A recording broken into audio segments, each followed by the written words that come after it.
30 seconds.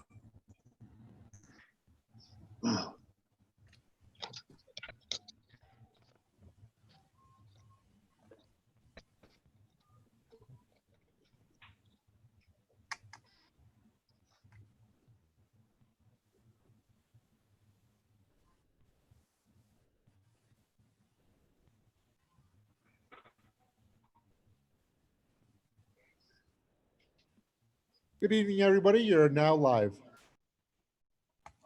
Good evening. This is the Planning and Zoning Commission meeting. It's Tuesday, November 24th, 2020, and it's 6 o'clock. The first item on our agenda is conflict of interest. If anybody has a conflict of interest, any of the commissioners, could you raise your hand, Mel?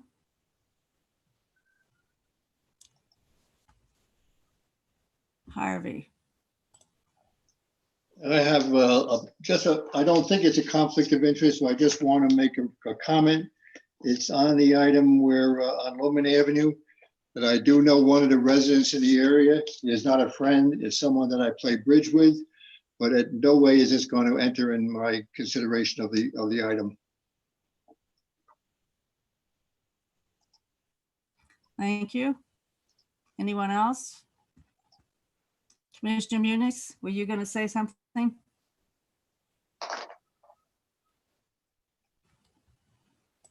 I don't think the people I know it's going to affect my decision at all this evening. And I too have to say that I know people in that neighborhood. And I Like do it know won't- people in the neighborhood. You can sit in here if you want, but I don't think it'd be on TV. Okay. I think that covers that. So next item is the approval of minutes. I need a motion to approve the minutes from September 22nd. I make a motion. This is Commissioner Bennett. I make a motion that we approve the minutes from the previous meeting. Sorry. Is there a second? Commissioner Guerrero, I'll second it. Thank you both for saying your names. If everybody can do that, it helps when the minutes are being transcribed since they can't see you. So, any discussion about the minutes? Anything changes? Anything we need to know about the minutes? Okay, so we'll go on to a roll call for the minutes. Madam Chair, David this is Weir, I David. think you were going to do the roll call. Yeah, I will do that. Commissioner Sanchez, Yes. Commissioner Manise, Yes, Commissioner Bennett, Yes. Commissioner Smith,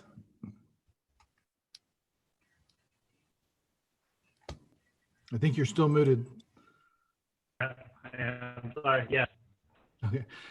Commissioner Guerrera.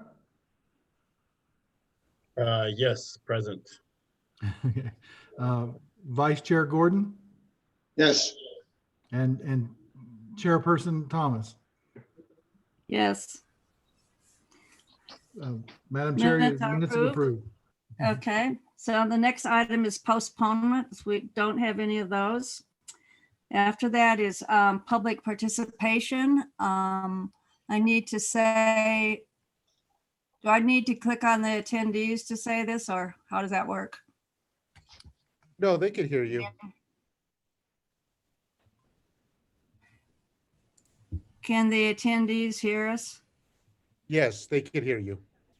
So I need to say that this public participation is for anything general you want to bring up. If you're here for a particular item on the agenda, then we would like for you to wait until we have that motion and it's up for discussion. So, is there anybody here who's just here for a general statement, not having to do with any of the particular items on the agenda? Commissioner Thomas, we do have two hands raised. Yes.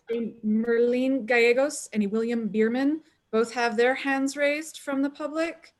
I do know that Mr. Bierman does have comments regarding regarding the Loman zone change, and Ms. Gallegos is one of the applicants, but if you'd like, I can allow them to speak. Madam Chairman, if I may, this is Larry. If you would please identify yourself when you're speaking so that we can have it accurate minutes.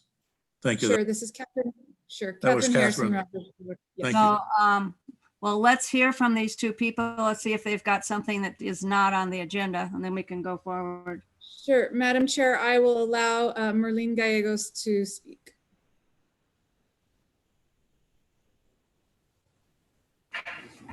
Yes, I am speaking for Merlene Gallegos. I'm going to be the interpreter for her. This is her husband. And which item are you talking about? It's for the change of use. It's for childcare. Childcare, yes. Can 250. you wait until we come to that item, please? Yes. Okay, thank you. Well, you can speak when we get to that item on the agenda. Okay, Mr. Bierman?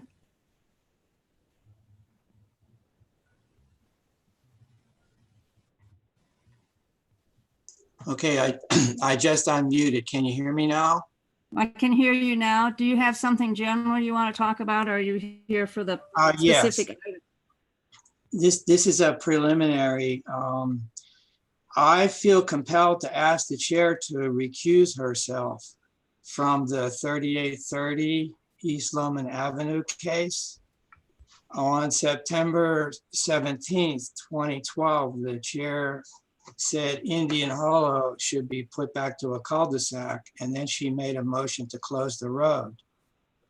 Then in an email on July 7th, 2013, she said, quote, "My preference, as I have said many times, is to spread the traffic out as much as possible. And that means as many entrances and exits as possible. So I prefer to see Indian Hollow be opened again." So I believe the chair most likely has already made up her mind, and I'm not sure that she will facilitate the meeting objectively or vote objectively based on the evidence to be provided here tonight. That's it. Yeah, that's true that it did come when we were dealing with the grocery store. It did come before the council, and I was on the council at that time.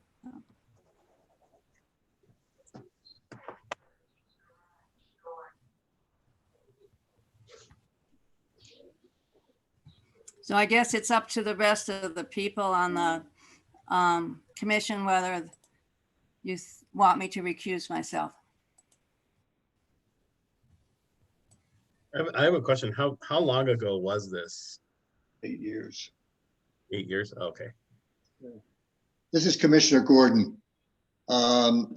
Commissioner Thomas, Chair Thomas, do you feel that you can discuss and vote without any bias or conflict of interest on this item? I do, but if Mr. Bierman feels that that's an issue, it's okay with me to recuse myself. You can lead the discussion, right, Commissioner Gordon? I can. I don't know whether or not I can control the screen. I'll tell you what I would be willing to do is I can control the meeting if someone helps me with working the screen with all these people that are here. I mean, you're the chair, you're the host right now, not me. Okay, I can do that. I just won't discuss or vote. That would be fine. You could just designate whoever Okay. should speak, and then we'll take care of it. You can go from there as far as I'm concerned. Would that be all right, Mr. Nichols? I mean, Yes, this is is, our council present? This is Commissioner Gordon. Is our council Yeah. present? no, sir, I don't believe our council is present. Yes, No. he is. Hello, Oh, yes? Okay. Mr. Cabello, Robert DeBeo. pictures up here. Oh, there we go. Thank you, Robert. Appreciate it. So the question is whether certainly the the chair can certainly recuse herself. And I mean, it's fine to have the meeting run, that part of the meeting. I'm sorry. Somebody interrupted me. Okay. So what, okay, I'm sorry. What is the question? This is The Commissioner question Gordon. is that this issue came before the city council when I was on the city council. No. And Mr. Bierman is suggesting that I already have my mind made up because I was part of that decision that was made by the council at that time. So I should recuse myself from this meeting, this discussion of this item, that item on this meeting. Okay. You are free to recuse yourself, and Commissioner Gordon can actually run that part of the meeting during that discussion, if you like. Okay, that's fine. You can do that. All right, as long as I can manipulate the screen, just allow people to speak.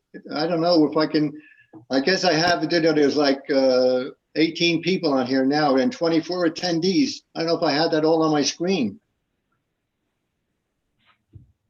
You just say who you want to speak and I'll do the screen. Okay. Okay, I mean, I can do that. All I have right. no problem. It's just, All right. Okay, so we're not, when we get there, we'll figure out how to do it. I think we'll be okay.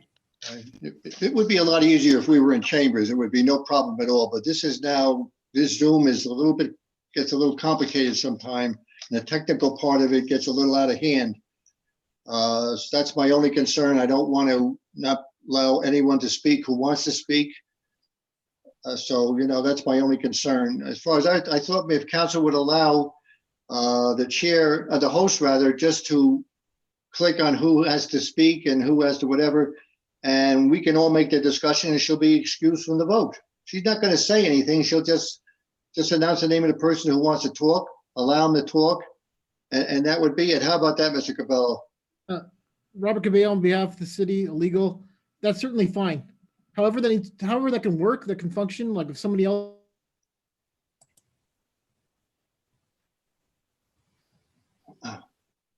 I mean, I'd have to scroll up and down and keep finding people. Commissioner Gordon, me and Kat are actually handling that part of it. We'll just let you know who has their hand raised. So you don't actually have to do anything on your end.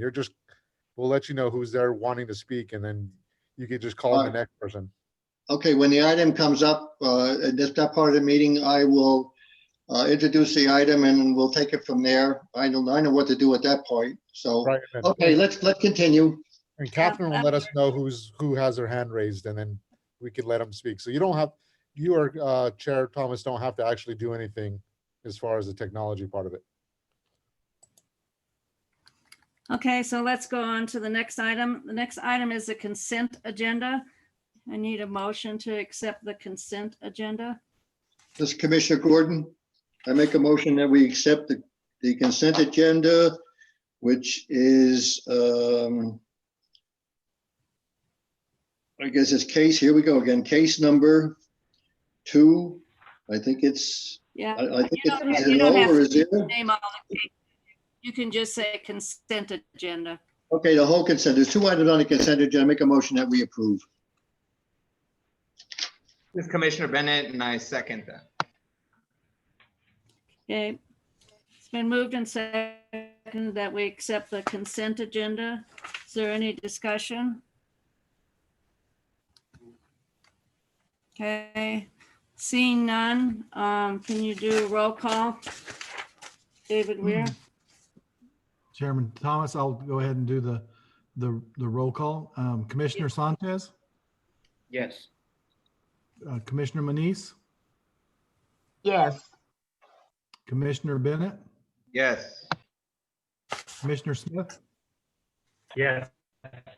Commissioner Guerrero, Yes. Vice Chair Gordon, Yes, Chair Thomas. Yes. Your minutes or your consent agenda has been approved unanimously. Okay, next item is old business. We don't have any. The next item after that is new business. The first one is the Elevate Las Cruces Performance Report, the baseline. I need a motion to approve.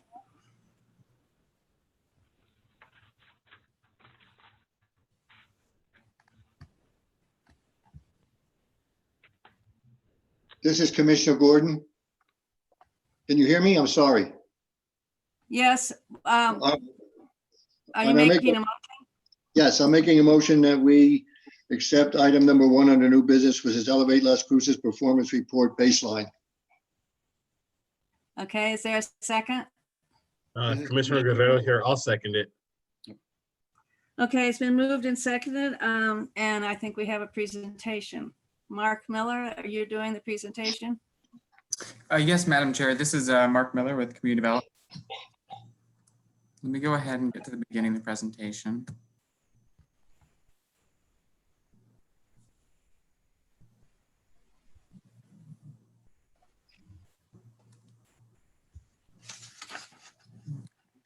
And let me know if you all are able to see the presentation mode of the PowerPoint currently. I can see it. Okay, thank you. So yes, this is the Elevate Las Cruces Performance Report Baseline agenda item. Just a quick overview. We'll be going over first the background for this item. Then we'll be giving an overview of ELC, which stands for Elevate Las Cruces, reporting and amendments. Come over here. I turned my camera off. Oh. And then we'll be go ahead and moving on to the actual report that's before you today, the performance report baseline. So getting into the background, as you all know, the Elevate Las Cruces comprehensive plan was adopted February of this year. It was recommended by Planning and Zoning Commission to City Council for adoption. With adoption by City Council, a citywide vision and a series of goals and policies were adopted. And of course, the comprehensive plan guides the growth and development of our community for the next 25 years and would be implemented through strategic actions and investments. Just to situate and remind you all of how the comprehensive plan relates to other city plans and other processes. You can see here the 3 parts of the comprehensive plan: the vision framework, the policy framework, and the physical framework, and how that relates to other policy plans, and then subsequently the implementation tools to implement these plans: budget, municipal code, strategic plans, as well as capital improvements. So in terms of implementing the plan, Elevate Las Cruces, I want to highlight here that really at every level, each party has a part to play, from city staff to Planning and Zoning Commission to City Council. Specifically with Planning and Zoning Commission, as you know, with land development, decisions and recommendations that have come before you since the adoption of Elevate, that's of course informed those decisions. In addition to that, the Elevate Las Cruces annual reports and amendments, similar to the adoption of the plan, you'd be a recommending body to City Council for these items.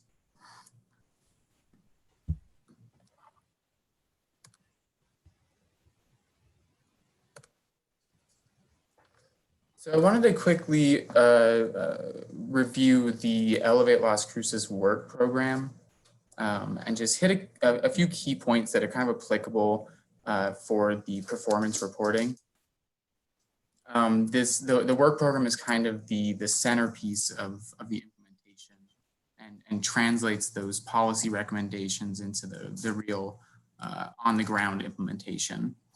So in terms of structure of that work program, it's organized by first the themes of community environment, community livability, and community prosperity. And then topics, a wide range of topics from community forum, mobility, economic development, and quite a few other topics. Within each of those topics, there are first goals, and then policies, and then actions. And those actions range in type from investments to regulations to studies and operations and procedures. So you were likely familiar with this spread. This is just the kind of first spread page provided in the actual plan. You can find this on page 224 of volume 1 of the comprehensive plan. And I just wanted to point out again how you can see here that here's the topic is land use, this first goal, balanced growth, and then under this we have a policy. And then under this policy, we have actually 6 actions that support that policy. And there is additional information on these tables that I'm just not going to go over in today's presentation.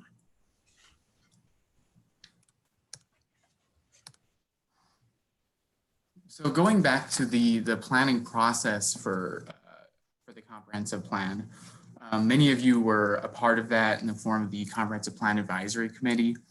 But it was a long process and it has quite a few parts to it. This graphic, I'm just showing to you today to highlight a few key things where we are now.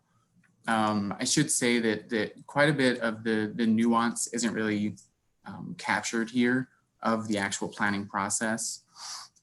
But I want to point out kind of where we are today.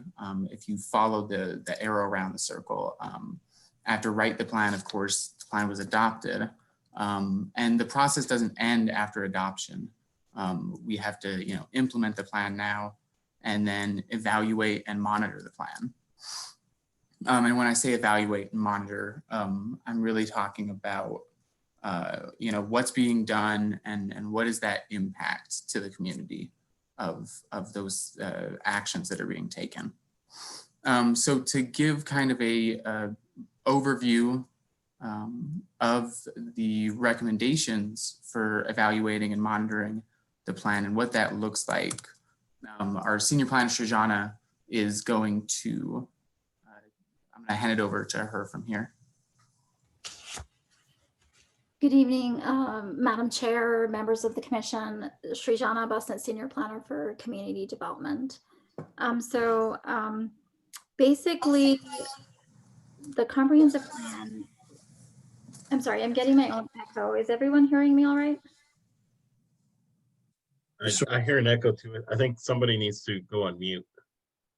Yeah, I think that we weren't hearing you, Sharjana, but maybe you could be a little closer to the microphone and that would be helpful. Yes. All right, so I was just going to go over some of the key recommendations in the plan regarding specifically plan monitoring and evaluation. So one of the items that Elevate Las Cruces does that most comprehensive plans in the past did not do is it really recommends the development of an annual progress report. And so the idea is that we are constantly monitoring and evaluating this plan so that even though it's a long-term 20 to 25-year out plan, we're really evaluating its progress and making tweaks and recommendations and improvements along the way. So one of the things that the annual progress report is going to do is have regular feedback that is presented to the Planning and Zoning Commission. And with that, every 5th year, we go through a major update of the comprehensive plan.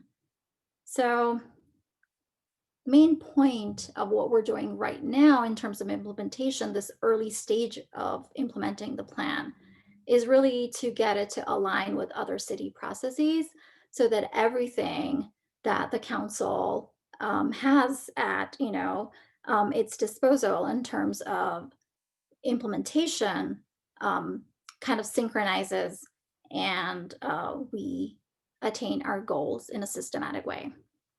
Next slide, please.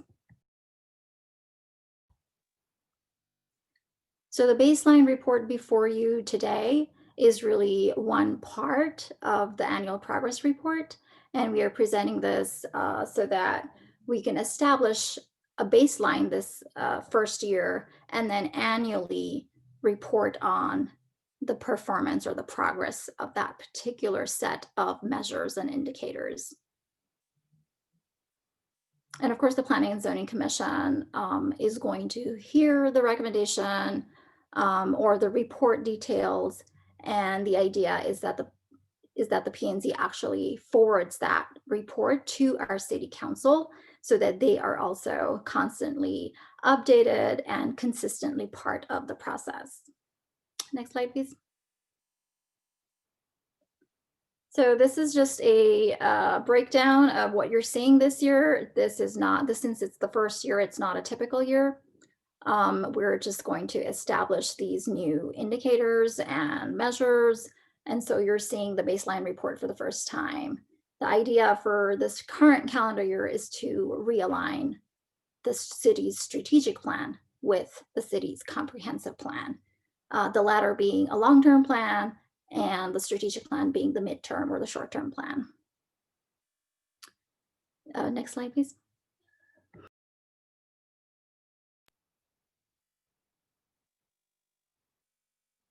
And so there's several steps, and really I won't go into detail on this timeline. This was part of your packets.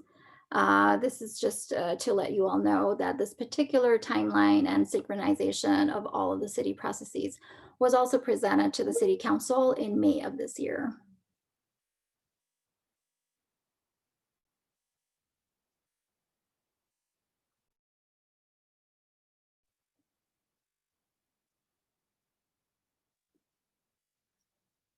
And as you can see, in the future, for typical years, this report, along with the full annual report, will be presented to the Planning and Zoning Commission by this Community Development Department, and the P&Z will review it and again forward it to the City Council.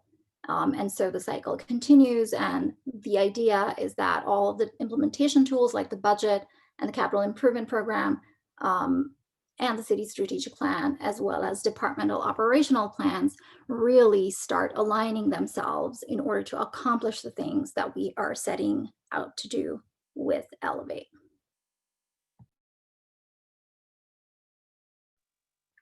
And with that, I just want to hand back over to our planner, Mark Miller, who can walk you through the actual report. Thank you, Shoshana. This is Mark Miller. So that brings us to the report before you today, the performance report baseline. As Shoshana kind of outlined, this begins that effort of performance reporting, and it's really only one piece of like the subsequent annual reporting that you would be seeing. This report provides baseline data for each of the measures. And so when we say baseline data, what we're really talking about is data that shows us where we are currently, or in some cases, maybe just before the adoption of Elevate, really. That's what we're talking about. And this baseline data is going to be utilized as kind of a jump off point to where we can establish trends moving into the future, so that we can see that longitudinal tracking of these different measures. In developing this report, a work group was put together. This work group was interdepartmental. When I say interdepartmental, I mean essentially every department across the city at one point or another for one item or another was consulted on something about this report. So it really was a pretty large group effort to put it together. This work group assessed and identified different performance measures to be included in the performance report.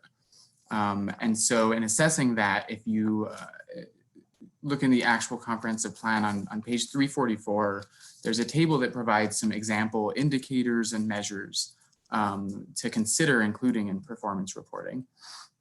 So that's one thing that the work group did, was go through these measures and determine which ones should be included outright, which ones maybe should have some revisions, some that were excluded, or additional measures that actually were not listed on those tables that you can find in the plan. We utilized a few different criteria to kind of make this assessment. There's a full list of the criteria that were considered as we went through and assessed and identified these measures. But just a few of them listed here: validity and reliability. So we were looking at whether we're measuring what we really intend to be measuring and whether we can measure that consistently each time. Measurability: do we actually have that data? Can we get that data? Is it feasible?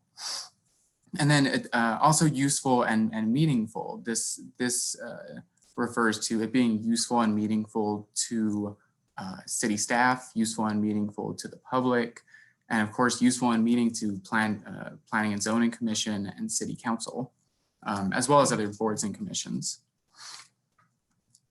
The special effort was also made to try to align and utilize other reporting that the city already currently undertakes. In particular, the strategic planning, which we currently have in place. So that takes the form of peak reporting. So if there are measures that are shared between peak reporting, each department's strategic plans, they can also be incorporated into the Elevate Las Cruces performance reporting, then we took advantage of those opportunities. Ultimately, the work group was tasked to actually begin reporting. And so beyond assessing and identifying measures to include, we did collect that data, compile it, in some cases do some initial analyses, and all of that resulted in the report you have before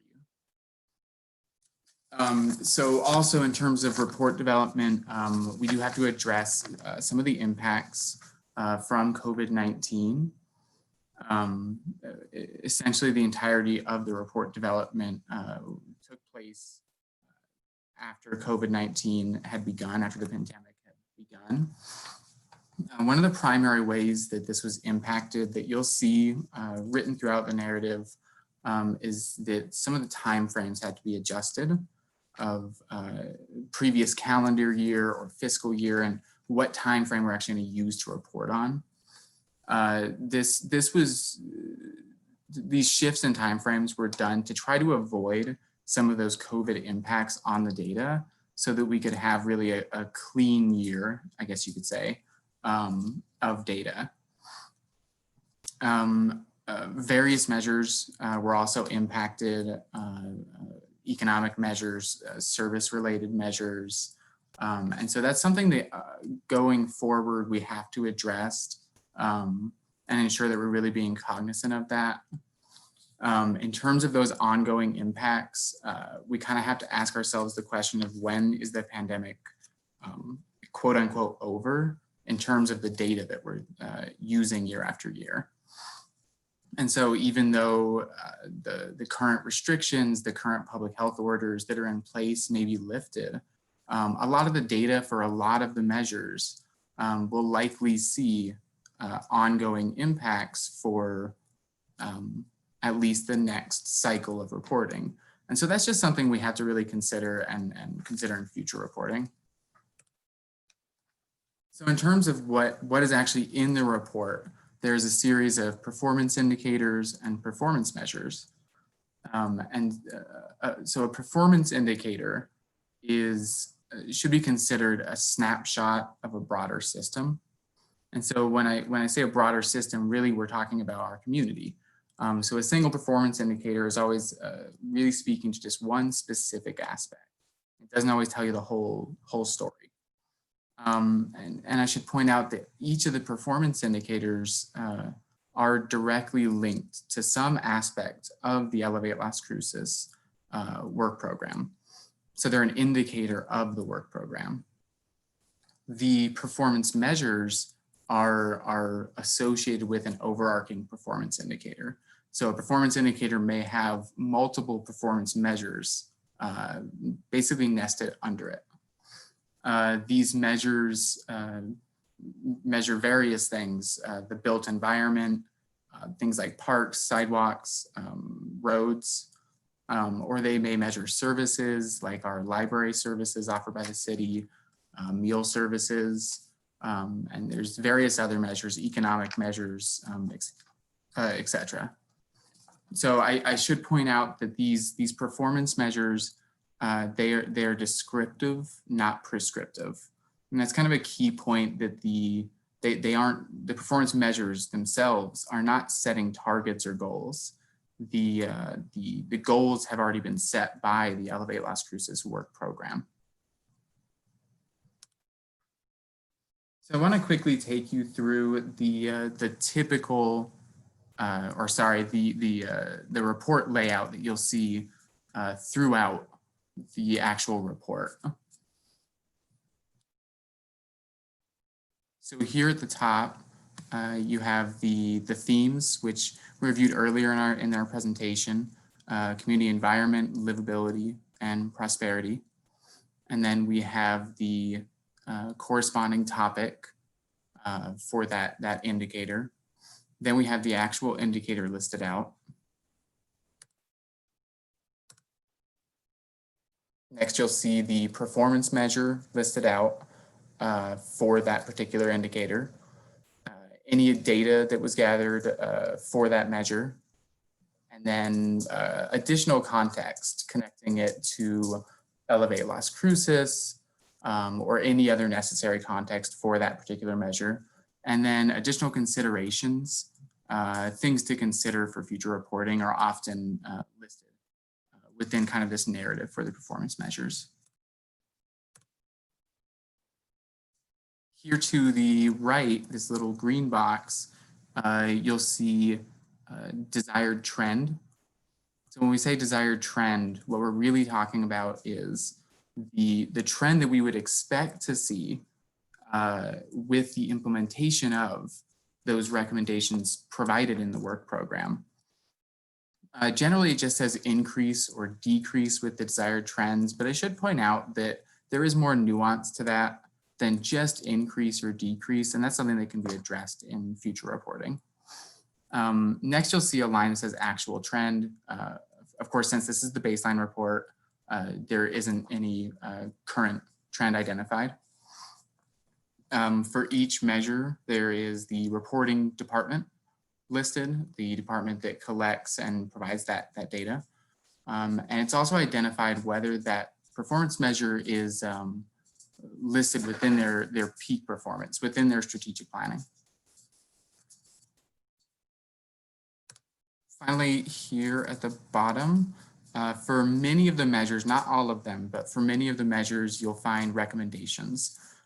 These recommendations can be further development of that measure, additional measures to kind of augment that current performance measure, and in some cases, entirely new measures are provided as recommendations throughout the report. And here at the bottom is a list of goals, policies, or actions from the work program that are kind of that work program connection between the performance measure and the work program. I want to point out that those that are listed on these different pages, they're not exhaustive lists of all actions that would be associated with this, and it should really just be taken as the most direct or some good examples of goals, policies, and actions.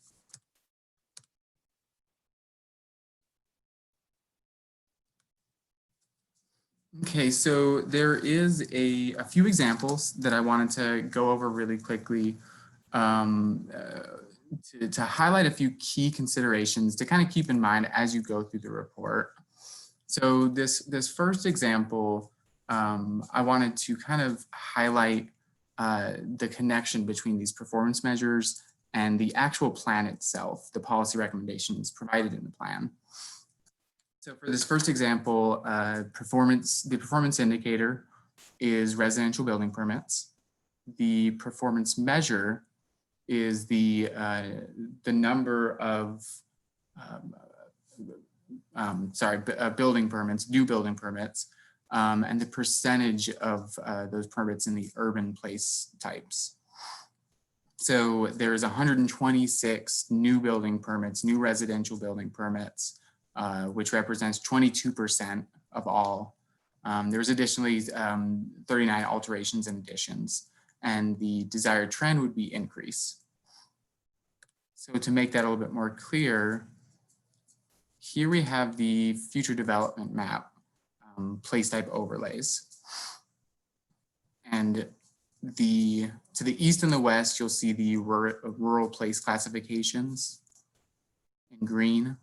Then you'll see the yellow, which is that suburban place classification area. And then here in city center, in the orange, you see the urban place classification. And down here, you see the number of residential new permits by these classifications.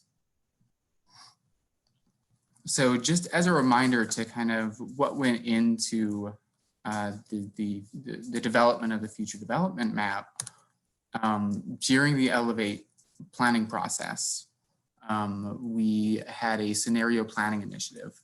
Again, many of you were involved in that, as you were also members of the Comprehensive Planning Advisory Committee.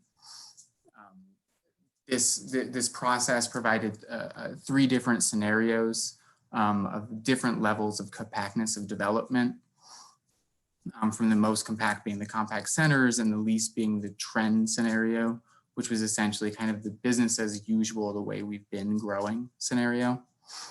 Out of that, and after a joint work session with City Council and the Comprehensive Planning Advisory Committee, a consensus scenario was developed, which included projected growth as well as vested development that we already have planned for. And this consensus scenario was used to inform that future development map. And so if we look here at the consensus scenario map, and we look here at kind of this city center area that we're talking about with the urban place classification area, we can see what the consensus scenario showed for future residential growth in the form of these little dark gray dots. And so that's what we're talking about with this measure is really, it's a measure of development activity in the urban place area, which we would expect some increases to that. So beyond just the connection to the actual future development map, the report lists these specific goals and policies. And really I list them here just so you can see that there was actually quite a few that aren't listed in the report. And kind of drive that home that many other actions and policies could be listed in the report, and many policies and actions are likely to impact this measure.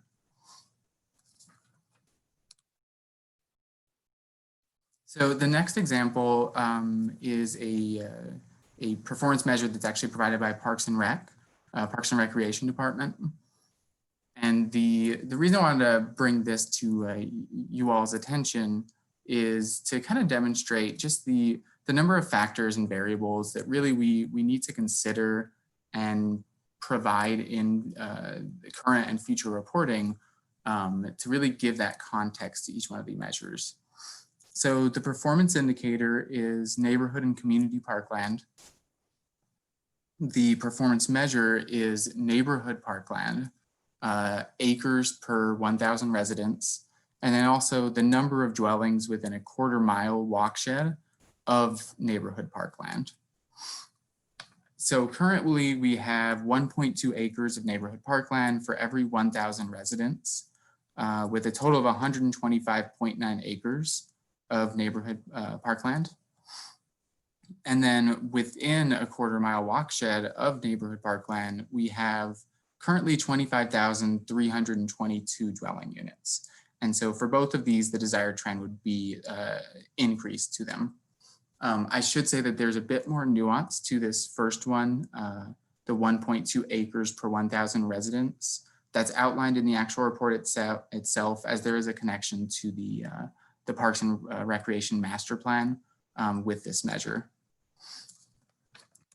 So again, the reason I bring this one to your attention is just to highlight the factors to consider in future reporting for these measures are parkland acreage increases, population growth, dwelling unit increases, and where those dwelling units are. And so really additional narrative and really looking at it beyond just the single number has to be done. And so those factors can be addressed in that narrative whenever we're trying to identify those trend lines moving forward. And what are those trend lines really telling us? That we have increased dwelling units near parkland, or maybe we've added more neighborhood parkland to the parkland inventory. So all that can really be parsed out of what we're seeing and give a good picture of it in future reporting. So in regard to future performance reports, you can expect to see some incorporation of some of the recommendations that were provided throughout that report. For example, further developing some of those measures, honing some of them in, and possibly some additional measures. You can expect to see in the coming years, us moving towards, the city moving towards identifying the trends for these different performance measures across time, and more extensive analyses of those trends, potentially using historical data as a point of reference. Additionally, you can expect that these measures would be further contextualized within the context of the implementation that's taking place. And so really overall, we'll be able to have some qualitative narrative as well as the quantitative data to give a more full picture of what we're seeing and how that relates to implementation of the plan. So the request before you today is a recommendation to the City Council to accept the Elevate Las Cruces Performance Report baseline document as the first part of plan monitoring for Elevate Las Cruces Comprehensive Plan. The staff recommendation is approval based on alignment with the comprehensive plan. And you have your options of vote yes to endorse the report or no of no recommendation. With that, that's the end of my presentation. I should point out that I believe we do have some additional staff in attendance today in case there are any questions that other city staff would like to address, but we're here for your questions. Thank you. Well, this is Commissioner Gordon. I don't have any questions. I just want to compliment staff. I guess that would be Shoshana and you, Mark, and I don't know who else, probably under the supervision of David, for the book that was presented to us. It's a very, very large and comprehensive detail of what is going to be measured against our Elevate Las Cruces plan.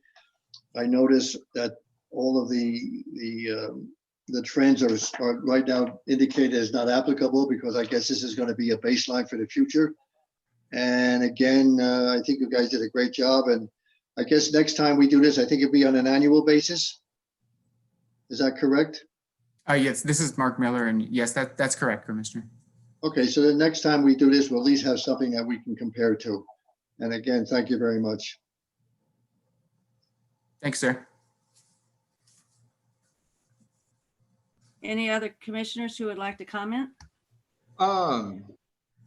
This is Commissioner Bennett. Mark, I just noticed like in economic development aspects that it kind of like touched over the CP 4.4.1 where it says continue to track and report key performance indicators related to unemployment, GDP growth, GDP per capita, and cost of doing business. I didn't see anything regarding a baseline for any of that really, other than unemployment locally.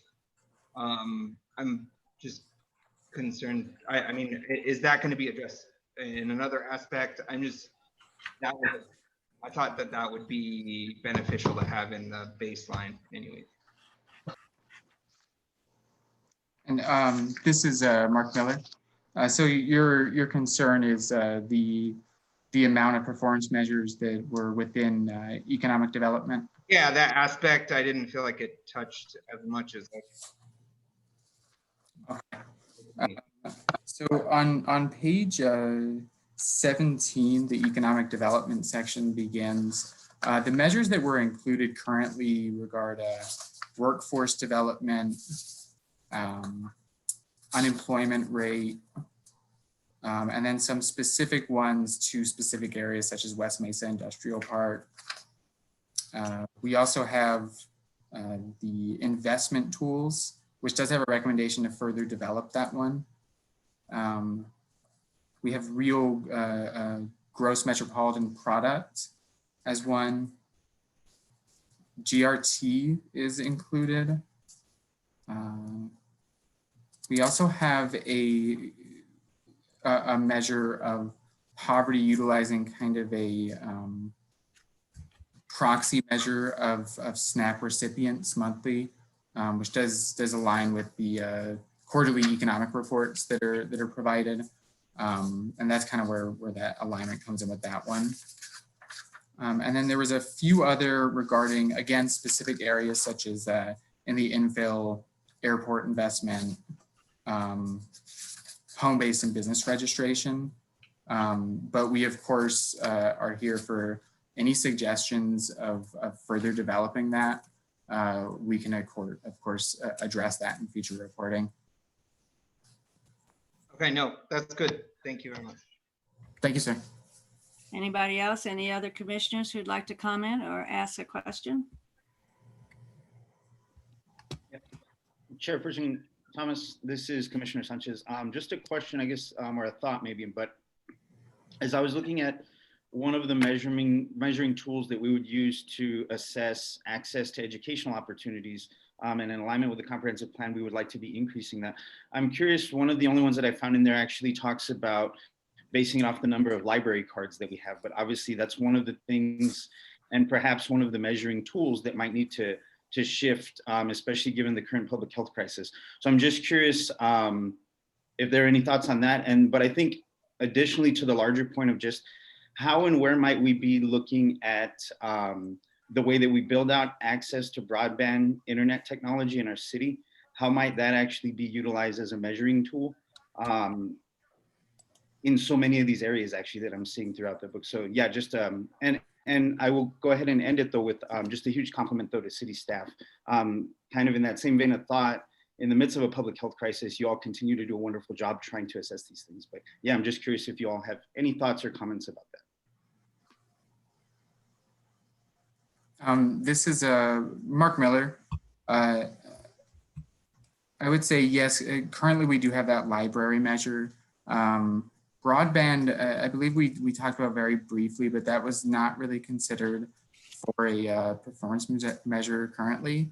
But that is something that we could, of course, consider and see how we could incorporate that. And if there is a way to develop a performance measure that could be included. Thank you. Anybody else have a comment or question?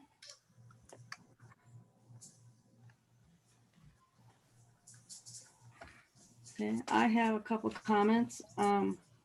Again, on the economic development, I think it's on page 24 where you talk about the real gross metropolitan product. So the what's noted at the bottom is efforts to be regionally and nationally competitive in regards to attracting economic development. And the second one was develop and implement a plan to improve the key performance indicators to be competitive with the region and nation. So I'm just a little concerned that we don't spend all of our effort on trying to attract economic development, that we're also growing our local businesses and our local economic development. And I suppose the second one could include that, but that's just a comment. I don't see any changes that need to be made. I just wanted to mention that. And the other one is on page 57, I think it is, yes. And it's about neighborhood watch programs. the city used to have a program called, I think it was just called neighborhood associations. And any group of people in a neighborhood could form an association and register with the city, and it's very minimal. There are no dues and just very minimal guidelines for how they, because I don't think, this was part of a discussion yesterday that I had with some of the counselors, that in not every neighborhood do they feel comfortable just doing watch programs with the police department. And so do we still have that program where neighborhoods can organize, and it's not a homeowners association or a watch program, but it's this third kind of neighborhood organizing? Do we still have that available in the city? This is Mark Miller. I can only speak to that somewhat. My understanding is that there was some previous discussions, which I believe regarding how that can be amended, and can possibly, some of those recommendations within the Elevate Work program could be implemented. That said, we may have some staff currently with us that could speak to that program. I'm not sure if there's anyone currently on that could. If not, then I can always get with city staff and then discuss and have a response for you regarding that. But Madam Chair, this is David Weir, and I think I could help Mark out on that issue. The city still does have the neighborhood registration program. It's currently in our community engagement office. They're reviewing ways to make that more, I guess, user-friendly or ease the community outreach to those neighborhoods. So it's kind of inactive right now, but anyone who wants to organize that, the community development would help them and work with the community engagement and department to organize them and give any leadership or guidance on how to form those and how to conduct neighborhood meetings. And then I believe there are some groups in the downtown that do that on an informal basis themselves without any input from the city. They often ask city staff to attend there and discuss activities that are ongoing in the South Mesquite and the Alameda Depot area. But that is a program that's on the city's work program, and it's just under review for some updating and streamlining. Yeah, thank you for that information. I know when I was a counselor, I had several neighborhoods where people wanted to form that kind of a group. They didn't want to be an HOA and they didn't want to be a neighborhood watch program, but they did want to organize in some way to work together. So I just would recommend that option is available. So, okay. Any more questions or discussion, or shall we go to a vote? Seeing none, David Weir, can you do a roll call? Yes, Madam Chair. This is to approve and endorse the report, baseline report. Commissioner Sanchez? Yeah, just for clarification for this vote, do we have to supply an attached reason for it, or can we just vote yes? No reason is required. You can just vote yes. Okay, I vote yes. Okay. Commissioner Moniz? Yes. Commissioner Bennett? Yes. Commissioner Smith? Oh, yeah. Okay, thank you. Commissioner Guerrero? Yes. Vice Chair Gordon?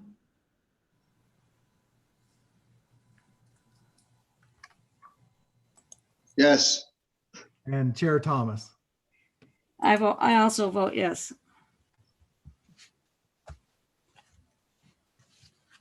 So that passes 7-0.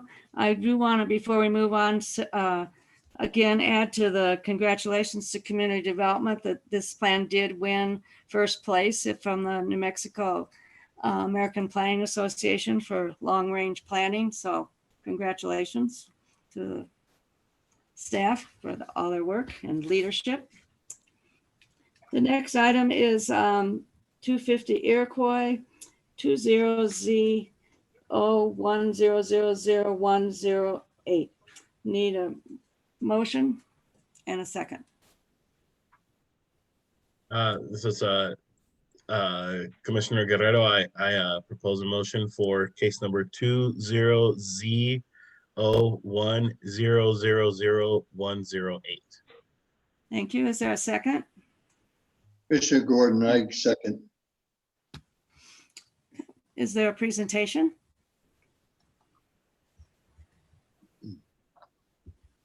I see something on my screen. Sorry, I was trying to unmute. This is Catherine Harrison Rogers for the record. And Chairperson Thomas, I did want to point out, it looked like we had a couple of attendees who were still on the Zoom meeting who were here for some of the consent items. Before we start, I would like to clarify if they were associated with the 770 North 17th Street, or if they were associated with the 410 Compo. Those were on consent and they were already approved and they no longer need to attend the meeting if they don't want to. And with that, we can go ahead and get started. Let me slide this over and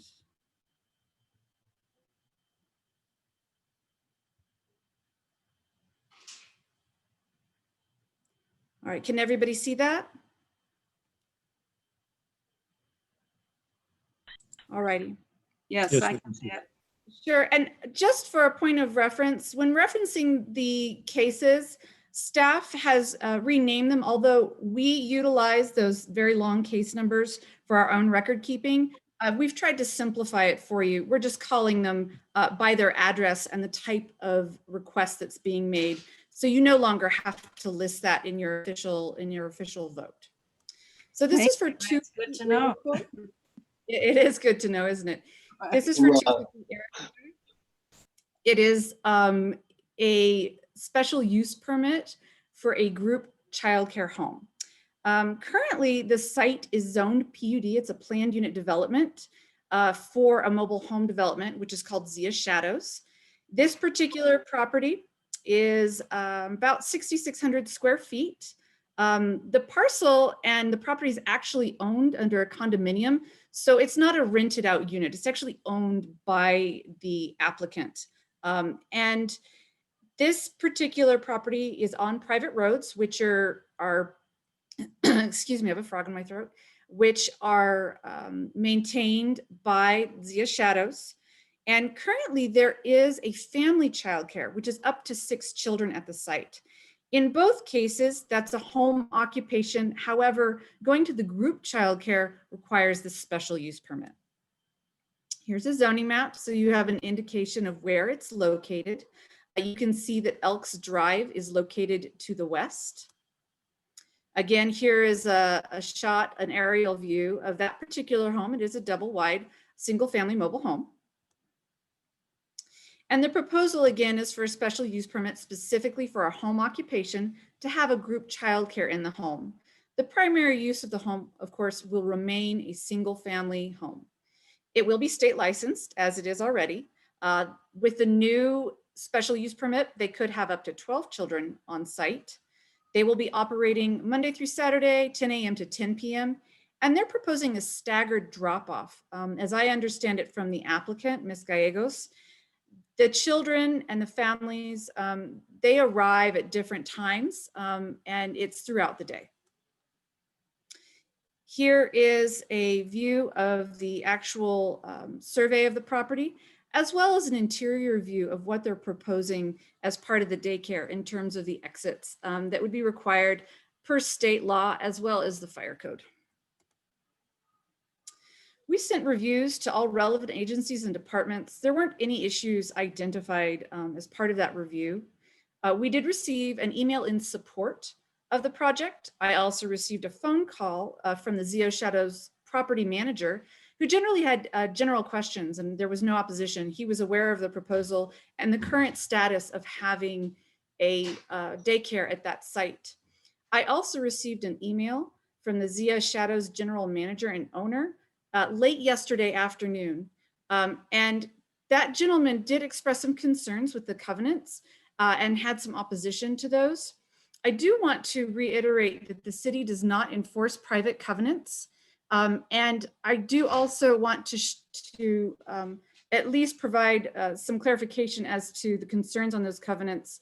Ultimately, he was concerned that it could only be used as a single family dwelling.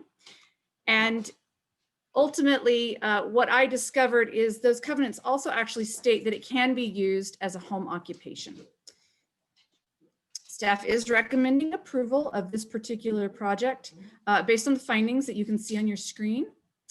And of course, your options this evening are to vote yes to approve, vote no to deny, vote yes with conditions, or vote to table. I do want to point out that denial does require new information or facts that weren't otherwise identified by staff. However, they can be things that are entered into evidence this evening.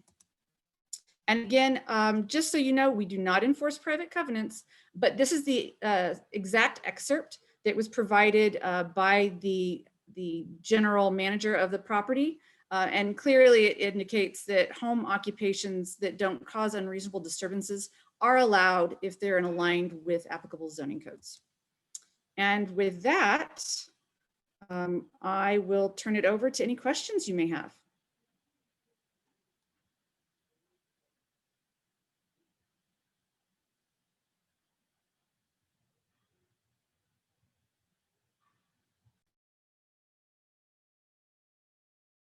Commissioner Guerrero here. I was raising my hand, but I don't know if it was the right time. You said we had, do we have the applicant or the property manager at all? Because I'd love to hear from them. As I understand it, the property manager indicated he would not be attending this evening. However, we do have the applicant and I can turn them on so that they're allowed to speak.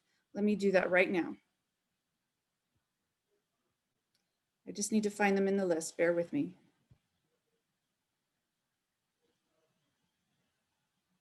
So we have Merlene Gallegos and her husband available to answer any questions. Okay, great. I didn't really have a question. I just wanted to know, just hear from them, know a little bit more about their plans. I know it says up to 12 children. So yeah, just wanted to maybe if they could explain to us a little bit more about their plans with the daycare, that'd be great. Do you prefer that she speaks first and I translate, or do you want me to? Oh, however works for you guys, whatever's easier. She only speaks Spanish, that's why I'm telling you. Oh. Yeah, however it works for you guys. Explicarle. ¿Quieres saber de qué es lo que vamos a hacer? Oh, yo tengo mi licencia para tener 6 niños, pero ahora con la pandemia me sobra un niño y me dijeron que hiciera lo del permiso especial para que licencias pudiera aprobar a la mamá de ese niño. Ella es trabajadora esencial, trabaja en el hospital. No sé si vaya a ser permanente o nada más durante la pandemia, pero me requieren que tenga el permiso especial. O sea, mi intención no es llenar la casa de niños de los 12 de ninguna manera, pero ya después de 6 niños se requiere un permiso especial. Y de hecho ahorita nada más están viniendo 2 en la mañana y 2 en la tarde. O sea, no se mezclan el grupo de niños. Okay, what she's trying to say is that we have a license. Well, she does have a license for up to 6 children, but now with the pandemic and all going on, she's getting kids from essential workers, and one of the families, she went over one child, and the state requires that you need a special use if you have more than 6. And she's saying that her intention is not to have the 12 children at the same time. They're always alternating. As of now, right now, she's only getting 2 kids in the morning and 2 in the afternoon. And I see the okay. That's what she said. Yeah.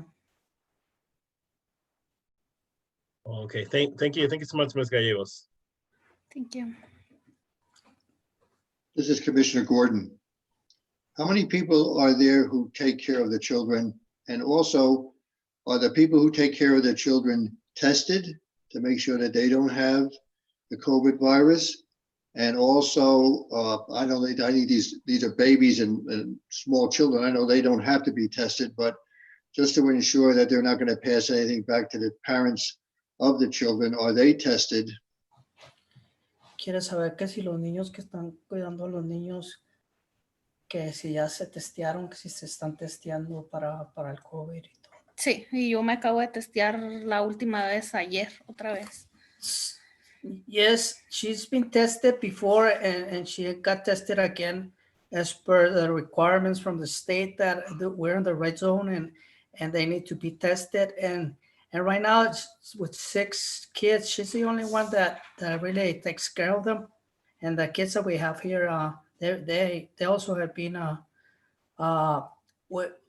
we've been keeping all the safety measures and everything, and she gets inspected once in a while, like from the state and from FYI, and they have to follow all the state requirements. Does she plan to have more than, how many children do you think she really wants to just have there? Maybe just 7 or 8 at a maximum, but to have the 2 over, 1 over, the 6, she will require to have the special use. So she's not really looking to have 12, I would assume, because she's the only person who's going to be taking care of them, apparently.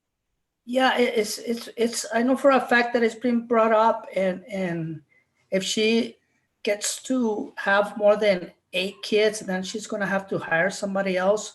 But that's not being the case right now, and that's why she's trying to get that special use, just in case. Like I said, they've been shutting down many daycare centers, and the families there, they've been turned down because we don't have the space.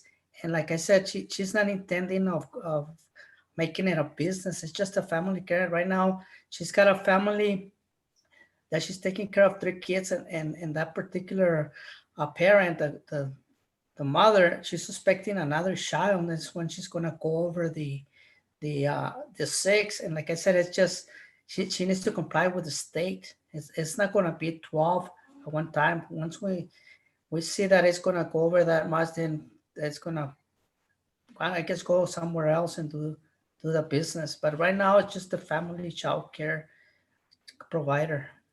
All right, well, thank you. You've answered my questions.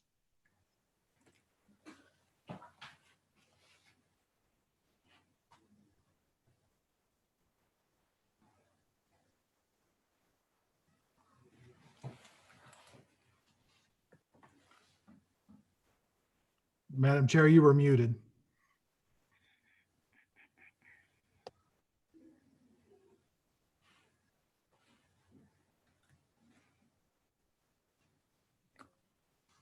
Chairwoman Thomas, you're muted. We cannot hear you.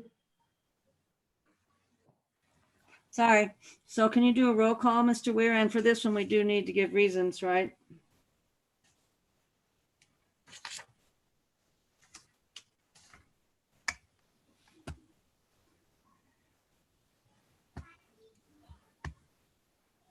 Were you able to hear me?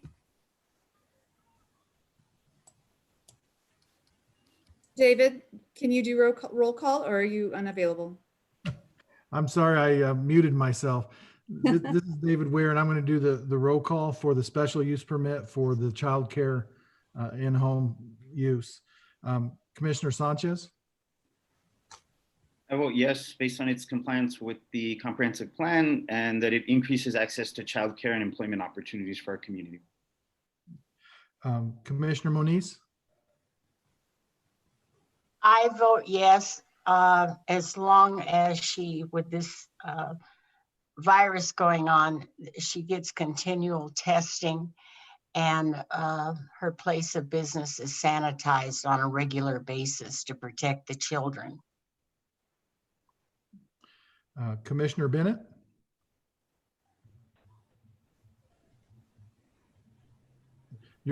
Commissioner Bennett, you're muted. I vote yes. Sorry, I apologize. I vote yes based on sufficient parking. Looks like there's 3 parking spots. They stagger the pickup and drop off. It meets Elevate Las Cruces comprehensive plan as well. Commissioner Smith? I vote yes, based on their compliance with the provisions of the home occupation business registration, and also with the use permits, and also considering this time that we're in with COVID, just how difficult it is to obtain any type of childcare. So just being a family, basically a family operation, I think that's important that they have that opportunity, to take care of the children. So I vote yes. Commissioner Guerrero?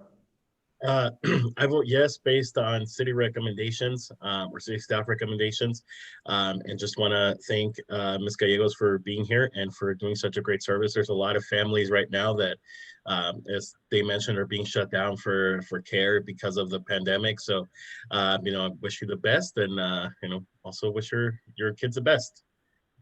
Thank you. Vice Chair Gordon?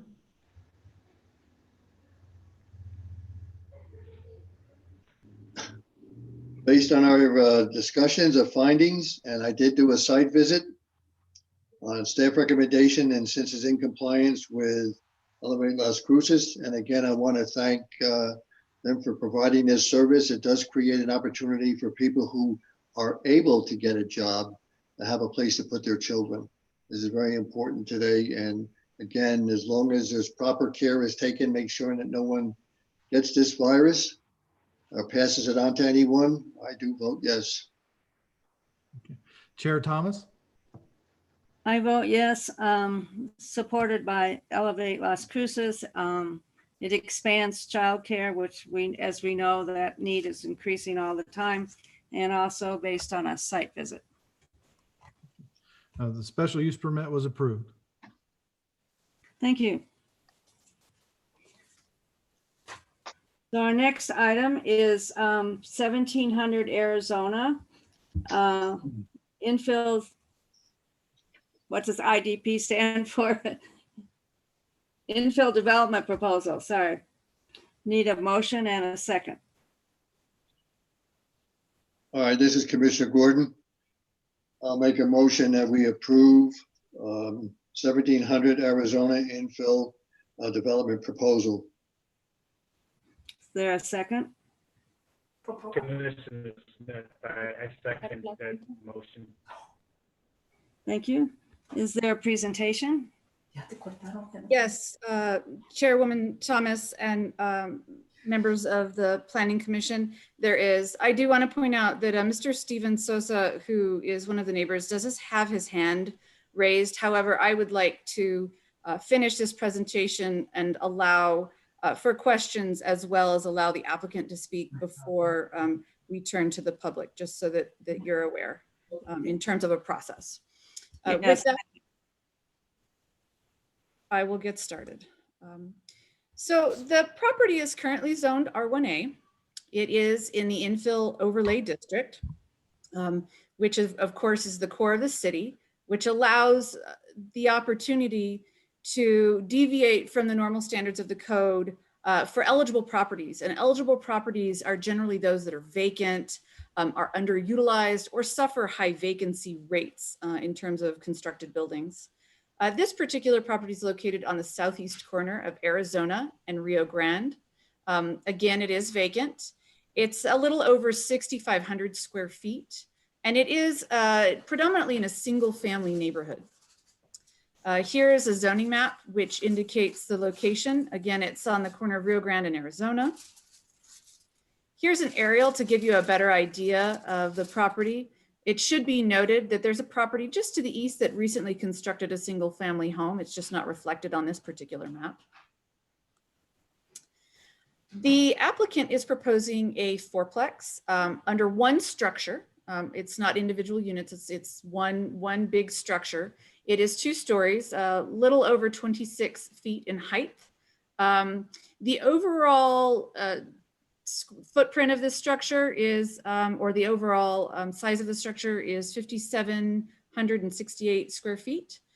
Each unit is about 1,400 square feet, and they all have a single car garage.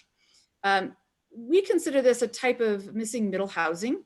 It's something that you don't find frequently throughout the city. But it is something that people do seek to have. It's sort of that transition between a single family home and an apartment. And so it provides options for people.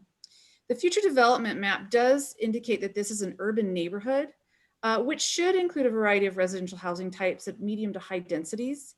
And one of the strategies that's listed in Elevate is to permit a diverse mix of single family detached housing types, including variations in lot sizes, build-to lines, and other spatial characteristics.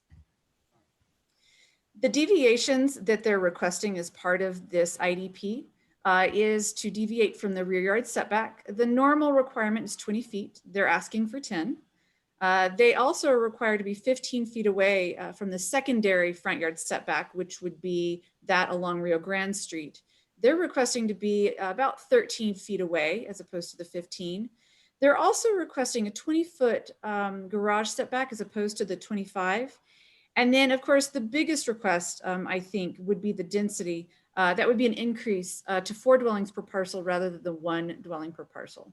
It should be noted that the applicant is requesting that instead of the standard 2 parking spaces for a single family home, they're requesting that they adhere to what's required for a fourplex, which is the 1.5 parking spaces per each unit. Here is an elevation and also a plan of the interior of each of those units. As you can see, they have the 1-car garage, they're 2 stories. It is housed under 1 structure, and the garage is slightly set back into the face of the home. We did receive quite a bit of public input. Reviews were sent out to all of the relevant agencies and departments in the city. Our own internal review didn't trigger any issues or problems based on our codes or our plans. However, there has been significant protest regarding this particular project. We did receive approximately 9 letters and emails. We had 1 petition with 32 signatures, and I received 3 phone calls in relation to this. The summary of concerns from the public was related to a feeling that this did not fit the context of the neighborhood, that this was just much too large and much too dense for the single family neighborhood. There were some concerns about increased traffic, specifically on Arizona. There were some concerns about, again, the size and the height of the structure. There were also concerns about extra needs for parking and the amount of parking that would be allowed on the street, and concerns about noise, privacy because of the 2 stories. Also concerns about access to solar for people who have existing solar panels, as well as limits of the view of the sunsets in the area. We also did have some complaints about the postage delays.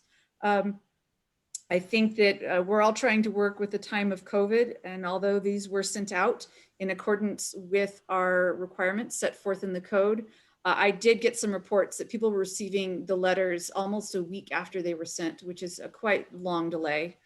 And then we were also had some concerns about the capacity of the existing infrastructure, such as water, wastewater, things of that nature. It should be noted that the utilities department didn't indicate any problems with this in terms of the capacity to serve. And I should also like to point out that the height of the structure that's being proposed is actually within the allowances for the R1A zone, and there aren't any requests to deviate from that. Staff is recommending approval of this particular project based on the findings that you see on your screen. And your options tonight, of course, are to vote to approve, vote no to deny, vote yes with conditions, or vote to table. We do have a significant number of members of the public who would like to speak, and I believe that the applicant is here as well. Thank you, Catherine. Could we hear from the applicant before we go forward? Yes, ma'am. Let me see if I can find them. Bear with me. I will allow him to speak now.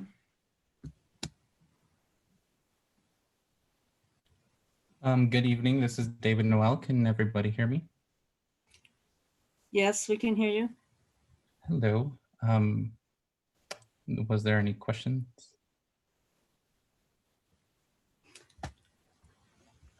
One of the things that was brought up was, did you know when you bought this property that, that this was possible, that it would qualify for infill development?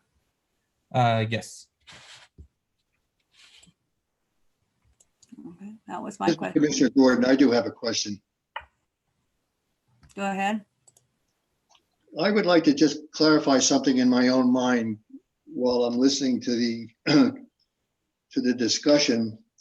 And as part of the staff's presentation, they refer to something called PP, which is a policy plan. And I had Catherine send me a copy, and I think that everyone on the commission might have gotten it. But basically it says that and I'd like to read this. In December 1996, the city of Las Cruces City Council adopted an update to the city's 1985 comprehensive plan land use element. Now, if you go down, I'm skipping a little bit, but you go down, it says the land use element update specifically identified the following policies. 1, infill development shall be compatible with the existing architecture, landscaping, and character of the surrounding neighborhood. I don't think I need me to read anything further, but I think that's a very important number to think about in lieu of the fact that I think there were 32 signatures and people who are against this. And what I'm wondering whether or not it may be Mr. Nichols can, or Mr. Weir, or even Catherine can clear this up for me. Does the new Elevate Las Cruces comprehensive plan supersede this, or is this going to have to be done when the new zoning laws are when they're going to be doing that this coming year?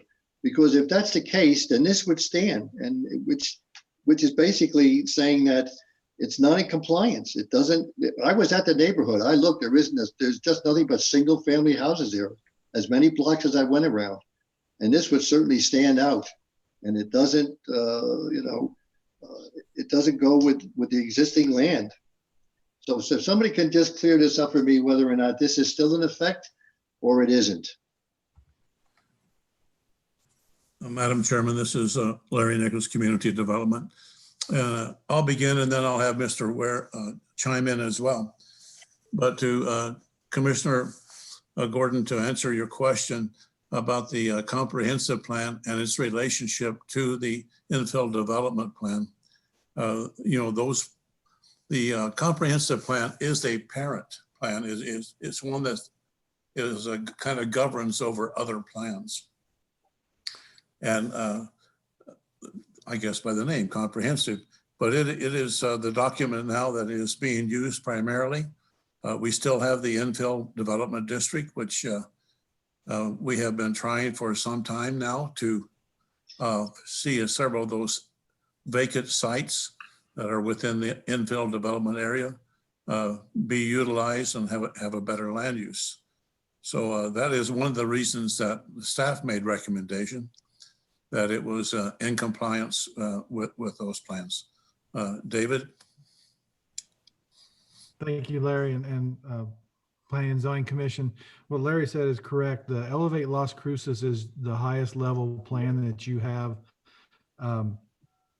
for providing direction on and guidance toward these development proposals. So it would have superseded the 1999 comprehensive plan. However, there is still an infill overlay plan that talks about under what conditions to evaluate and what conditions to approve infill development proposals. And so that plan was referenced and incorporated and used as information as the Elevate Las Cruces was developed. And as you're aware, with a lot of plans, you have to kind of balance the different needs of the community, the preservation and conservation of the neighborhoods, the need to address different housing types, and then also to maintain existing property values. And so in this regard, staff did recommend approval of this. It was a vacant parcel. There is a need for various housing types within neighborhoods. And so there is policy support for the proposal. but it's also important that the project incorporate itself and complement and not detract from the neighborhood. So you can take that into consideration at what density or what aesthetics the project has for that neighborhood. So if I was unclear and you had any other questions, I'd be happy to try to clarify what I stated. All right, well, this is Commissioner Gordon again. If I look at the Elevate Las Cruces comprehensive plan, the only place I could find in here was on page 95. If anyone has their book in front of them, perhaps they'd just like to turn to that page and let me know if you have it, David or Larry. There is nothing here that's very specific about the fact that what it states in this policy plan. I mean, it's just very general. It doesn't say anything about meeting the neighborhood, the architectural, what it will do, blah, blah, blah. It just seems to me that unless it's more specific, like maybe what the new zoning laws may do, then I sort of like to lean back towards what it said back in 1985. I mean, unless you can give me a definite reason that I can't think that way. Madam Chair and Commissioner Gordon, you can take all the information that's in the staff report, your own site visit, your own interpretation of those code and policies to make a plan. Staff looked at it from a technical standpoint. As Catherine said in her presentation, the height of the building is allowed. Someone can build a 2-story single family home. So it meets that requirement. There are some deviations from the setback, so you can consider whether you feel that's appropriate or there needs to be setbacks more similar to the traditional R1 district and the uses. The intent of the structure was to make it look like a single family home. And so it was kind of, that was one of the reasons the elevation was provided. But you can also take into consideration the density. That's one of the deviations that they're answering within this infill. And so there's also the opportunity that the number of dwelling units could be reduced, or you could request the applicant to reduce those so that it would be more in character if you felt that a fourplex was too dense for that particular property. All right, thank you. This is Commissioner Gordon, thank you. Commissioner Yarrow? Yeah, I have a question, kind of, I guess, in similar lines as Commissioner Gordon, but not really. So, because I also did a site drive, and I was just out of curiosity, now looking on Google Maps, just to refresh my memory. But I mean, yeah, I mean that neighborhood is mostly single family dwelling. The structure. So I'm not opposed to the structure of the complex itself. I think, I mean, we need, housing, but it just seems a little odd. So I mean, I empathize with the neighbors, for sure. I just kind of wanted to know like what your reasoning was for having, four units instead of just having like a duplex, or maybe having like 2 duplexes in one property. So yeah, I just, that was my only question, because it does kind of seem a little odd or a little off from the rest of the neighborhood. So yeah, if we could just, kind of give us your reasoning behind it, that'd be great. Commissioner Guerrero, I'm assuming that's for Mr. Noel. Yes, I'm thinking so as well. Yeah, first and foremost, I would like to, I guess, introduce myself. So I'm an NMSU alum. I graduated with my computer science degree, and I currently work as a software developer at Electronic Caregiver, that 10-story building downtown. I've been there for 3 years now. And so I've always been looking for ways to invest my money and, kind of repay my parents for the sacrifices that have led me to be in the position that I am right now. So in early 2019, I came across this piece of land because I was trying to move out of my mobile home. I currently live in a mobile home over at Johnson's Trailer Park. And I saw this piece of land that was vacant and hadn't been constructed on in a while, and the proximity to Electronic Caregiver was appealing. So I went ahead and I was able to buy the piece of land, and that was in May of 2019. So then once I bought that piece of land, I started to look what I could do with it. Obviously, before buying it, I definitely asked the realtor, like, what can be done? What can I build there? Obviously, the first thing was a regular house, but also, you know, I'm trying to repay my parents. Right now, they are, well, my dad is unemployed, but I'll get to that part of the story. So once I bought the piece of land, in September of 2019, my dad actually had an incident where he dislocated his shoulder, and he actually is not working as of right now. He's the primary breadwinner, and due to that, like, his whole retirement came into my fruition of trying to figure out what I can do with this piece of land, and probably this could be his retirement. So it went from one house, one two-story house, because I know a two-story house is available or is permitted in the zoning for, and it was going to be a two-story so that I can rent out some of the rooms. I'm single. I am, I guess, an entrepreneur at heart. So yeah, so I was trying to do that. Then I found the possibility that we could do a four, or do multifamily housing. And I went in, when was it? After I bought the piece of land, to the planning and zone. I think they have a meeting every Wednesday. Actually, I think this is the type of meeting. But anyways, and I had kind of like an apartment style. They said, no, that can't be it. It's not, you know, it's not zoned for commercial. So I went ahead and I was like, maybe we could do, actually, I think the firefighter, I don't know if that's another commissioner, they were like, well, what you could do is housing, like townhouses right next to each other. And in order to make it profitable, we went with a quadruplex. And actually, our first draft of this was a 3-story quadruplex. And in May of 2020, May of 2020, I got a letter from Mr. Daryl, I'm not going to say that last name, and Miss Karen Tucker, you know, because they built the single family house next door. And I right away reached out as soon as I got the letter. I was like, hey, just so you know, I'm not hiding anything. I'm trying to build this. And I told them my whole story, the whole sob story. They completely disregarded the reasons for me wanting to build what I wanted on my land. But so now we are here. We went from a 3-story building to a 2-story building, and we were able to fit it on the piece of land that was submitted, or the survey that was submitted. So we are here. Okay, thank you so much, Mr. Null. Appreciate it. You are very welcome. Other questions or comments? Yeah, this is Commissioner Smith. Mr. Null, I did a site visit. Can you get a little today, closer to your microphone, to Commissioner look Smith? at the property, and my thinking. Sure. Can you hear me okay now?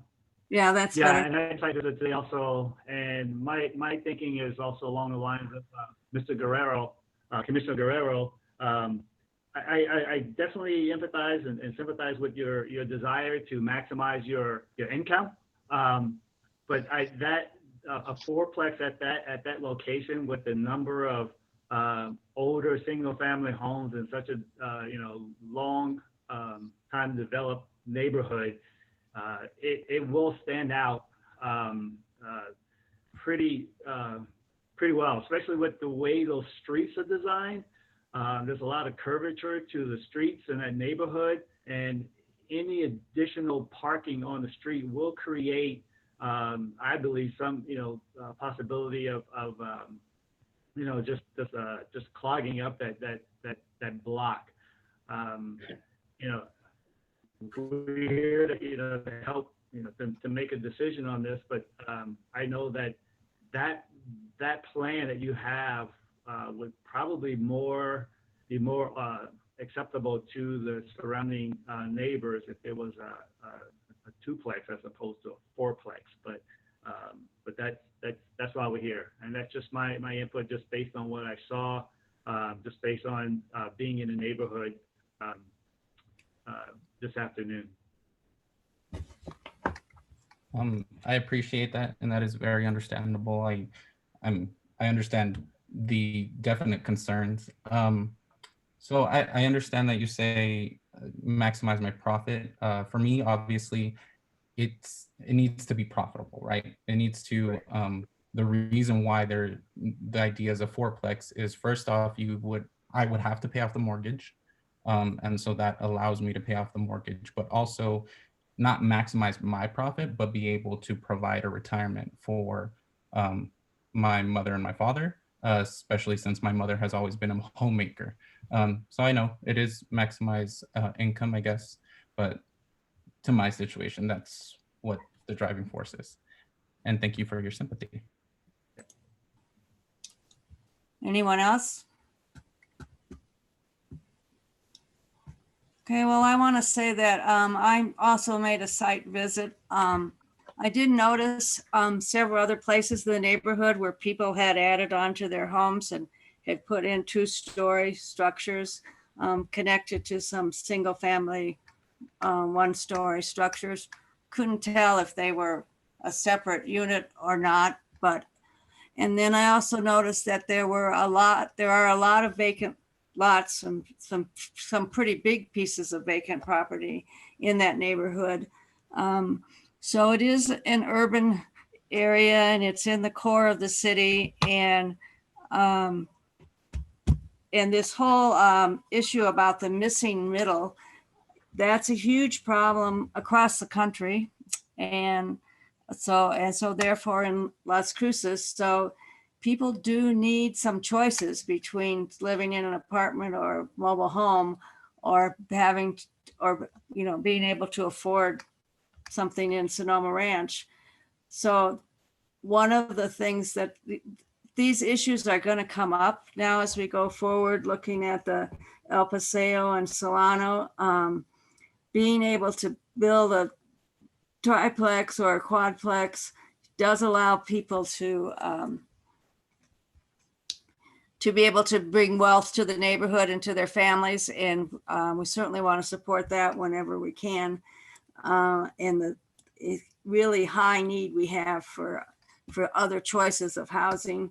I suspect going forward that there are other vacant places in that neighborhood that will probably be bigger, some bigger buildings. My daughter used to live in the neighborhood in Albuquerque that's just west of downtown. A lot of single family, but also a lot of more than single family. And that neighborhood has actually now have a couple of these kinds of quadruplexes. People do want to sometimes live in the center part of the city, and they want some choices in terms of other kinds of housing.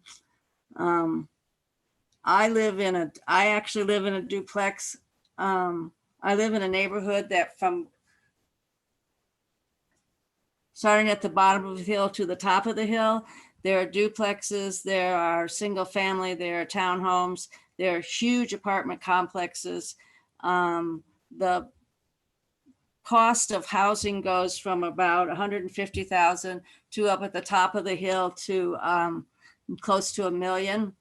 So I chose this neighborhood because I liked all the different choices in housing. At one point, my mother lived in a casita down the street with another woman, and the woman who owned it provided the medical care. My daughter bought her first home, which was a townhouse down the other way. So I support developing neighborhoods that have a wide range of housing choices and options. That approach is also part of AARP's livable communities, and there at this point a few hundred of those across the country. So this is probably the first instance of this, but I have found living in a neighborhood with all these different choices that was very useful for my family. And I think it's sort of the future going forward. And especially people, I know there are a lot of people who work at electronic caregiver who would like to live closer to their place of employment. So, you know, you are one of the markets for this kind of housing. So I support this moving forward like this. And that's actually another driving force. I do have coworkers that, as you know, the population in Las Cruces is growing faster than housing is available. As soon as they try to look for a house, they already put an offer that is accepted. One of these people lives in Vado. Another person was renting out a house in here in Las Cruces that they decided to sell, and not to them because they were renting. And the reality is, you know, when I was in NMSU, there's people driving from Deming, people that live in Deming and drive to Las Cruces. So just wanted to point that out. Yeah, we desperately need this missing middle housing. So any other questions or comments from the commissioners before we go to the public? Chairperson Thomas, this is Commissioner Sanchez. Yeah, just to comment quickly, I just want to actually agree and applaud everything that you said, Chairwoman. Everything you said, you took the words right out of my mouth. But this is exactly the kind of housing developments and opportunities that we need to be promoting in Las Cruces. So yeah, thank you for everything that you already were very articulate about. Thank you. Anyone else from the commission? Okay, so now we're going to move to the public input. I can't see raised hands here, so how do we do this as far as calling on people or inviting people to speak? Commissioner Thomas, this is Catherine again. I would advise that those that are interested in speaking use their raise hand function. That way either I or Adrian can see that and then allow them to speak. But right now, nobody has their hand raised. Yeah, I can't see. Oh, I see Karen Tucker, Gregory Shervanik. Anyone else? Okay, so we usually we limit public comment to 3 minutes. If sometimes people come and they speak for the entire group, then we give longer time. You need to know that this commission cannot change what the staff has recommended unless we have some kind of new information or new evidence, because this is quasi judicial kind of meeting, and we have to be able to support any changes that we make. Okay, so shall we start with Karen Tucker?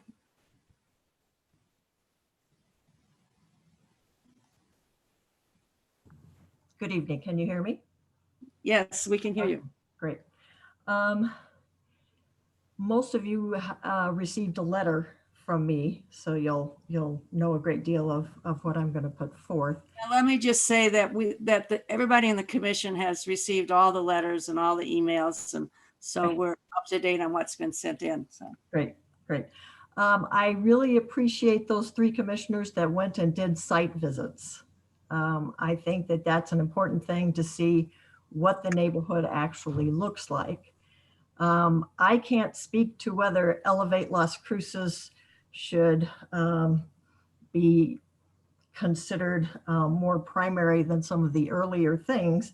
But when I was reviewing what is out there, I was looking at the infill development process, and I was looking at the land use element update. And with both of those, this project is not consistent with those. It is not consistent with the character of the neighborhood. I also have done a site visit. I did a Zillow looking at it. Plus I've been driving by and walking by. I am the neighbor that lives next door to where Mr. Noel is looking to build. And the neighborhood, as you know, is primarily single use or single family and one story. There are some bigger ones, but they tend to be on little bigger lots. And when I looked at Zillow, most of the bigger buildings are on bigger lots, so that proportionately it just looks more desirable. Mr. Noel's project, basically he's going to leave very little that is not built on. It's going to be all building, and it's one lot. And most of what's in the neighborhood is a fourth of really the size that he's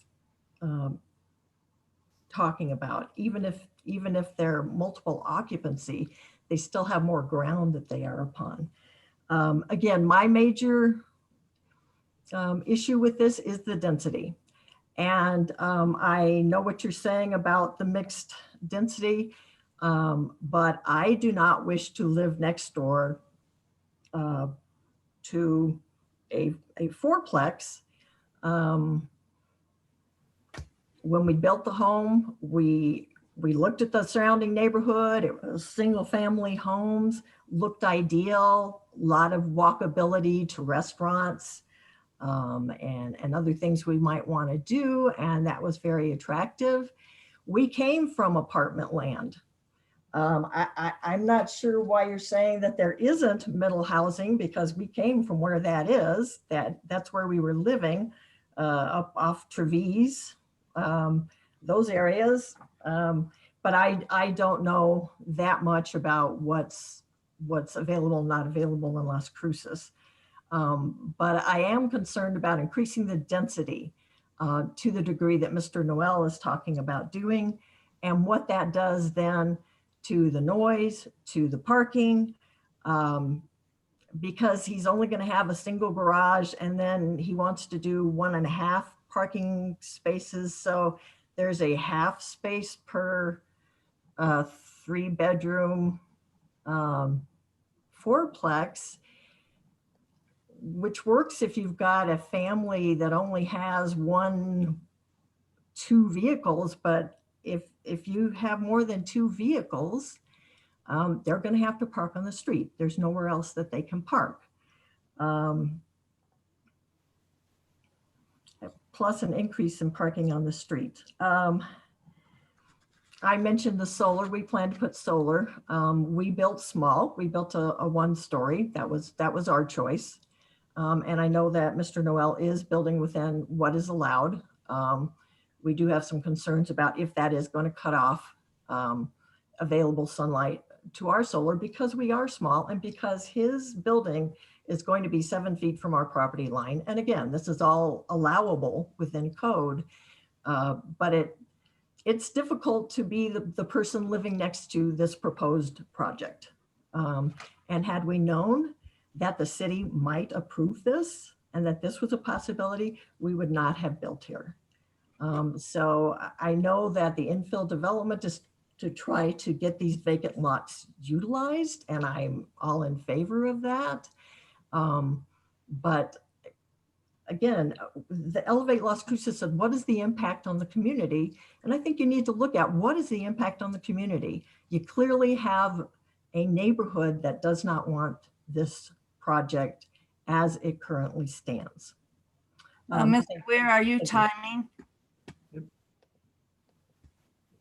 Madam Chairman, this is Larry Nichols. I have time. She actually, the spokesperson has actually gone over about a minute of time, but she was mid-sentence, so I didn't call it.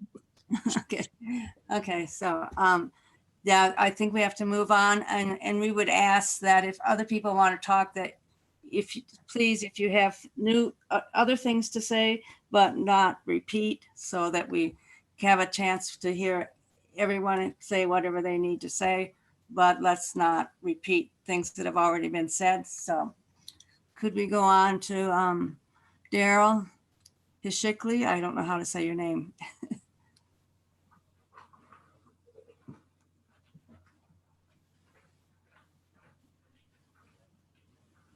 And you can just say, I agree with everything somebody else said too, so that's okay. My wife says if you just ignore the C, it's easy enough to pronounce it. Oh, you If just, you ignore the C, and that's Daryl Hishke. okay, Daryl Hishke. All right, got it. I'm at 1710 Arizona Avenue, right next door.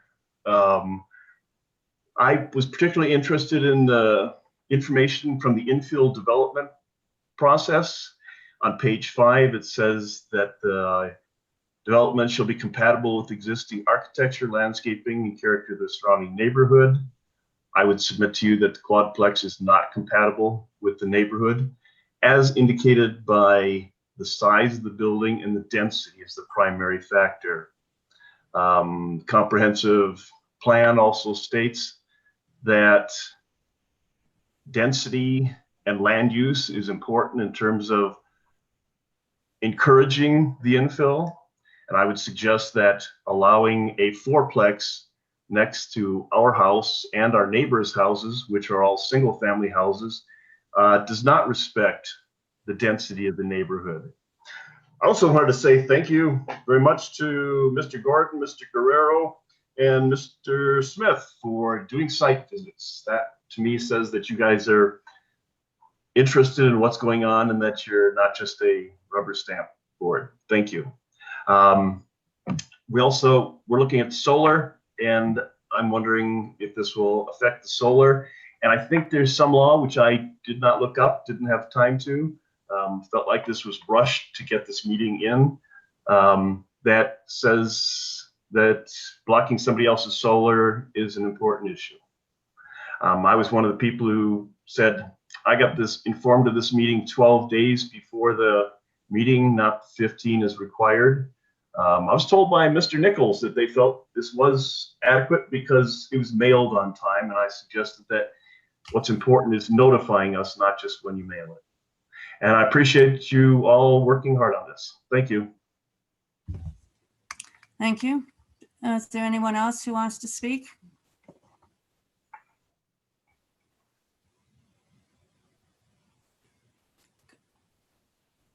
Gregory, oh, your last name went away.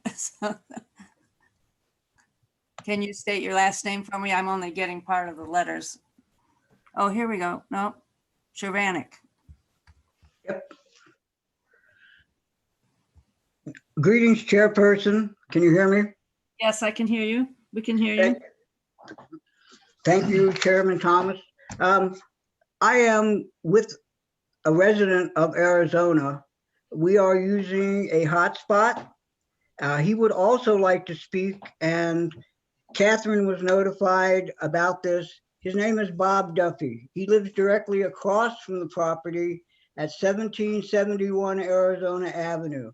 So I would like to turn it over to him to allow him to speak before I speak to the committee.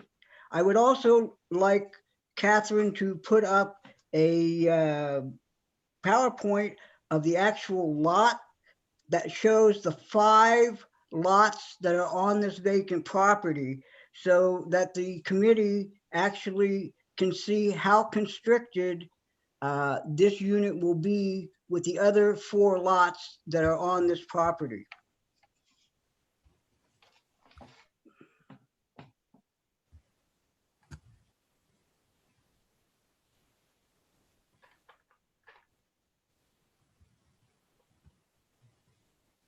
It's not showing. Okay, Mr. Duffy, are you ready to speak? Yes, ma'am. The lot shot is not very good because I don't think there's a lot of people understand there's 3 lots across facing or sort of facing Rio Grande. And when you stop and look, I wish it was marked better on the property. When you put 4 pieces for the quadplex on one lot, that's a really heavy density. Now, let me give you just a little background. I have lived here since I was 2 years old. My parents bought the property in 1952, and it's just gotten ridiculous on how you're trying to cram everybody together.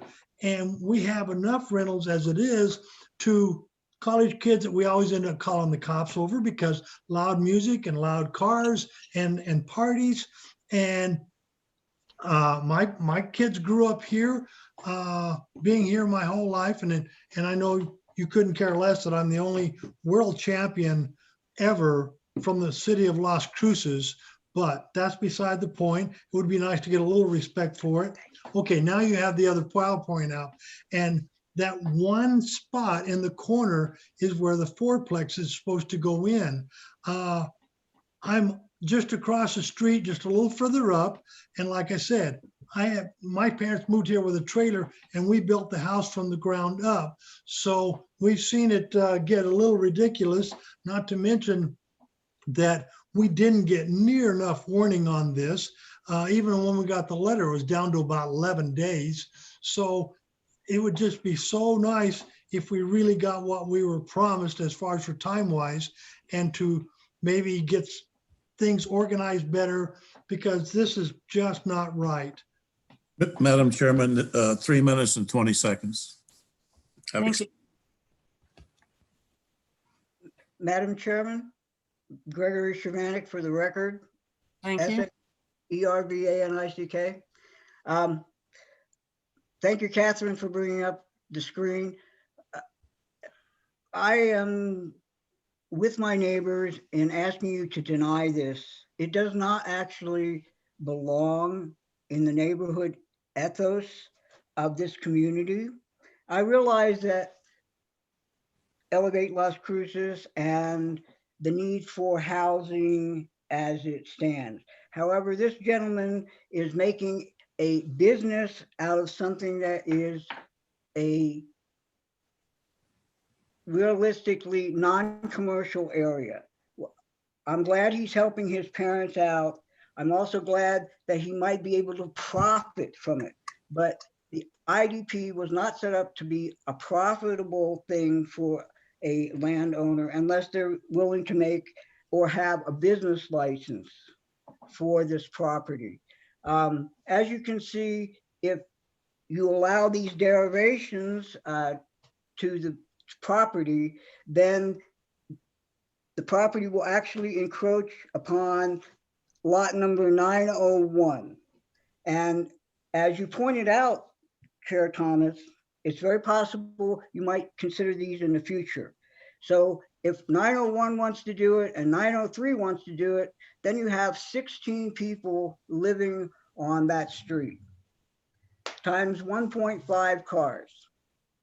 It's something that really the commission should think about. Elevate Las Cruces works, but it doesn't always belong in every neighborhood. And I thank you very much for my time. Anyone else who wants to speak? Do I wait to respond? Yeah, I'll go ahead if you want to respond. Yes, Mr. Knoll, that's fine. If no one else.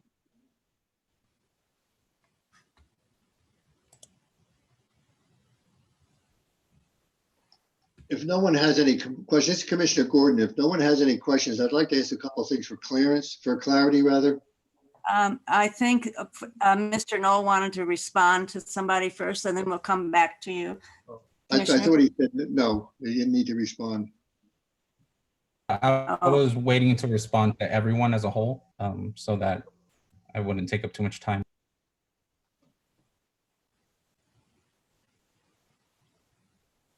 Well, then maybe I could ask this question. Okay, go ahead. Where did it come from 1.5 parking spaces? Isn't it one in the garage and one in the driveway? Correct. So how does that come to be 1.5? Isn't that 2 spaces? That is 2 spaces to me. To me too. I'm just wondering how they come up with 1.5. If somebody could answer that question for me. Madam Catherine? Chair, Commissioner Gordon, this is David Weir.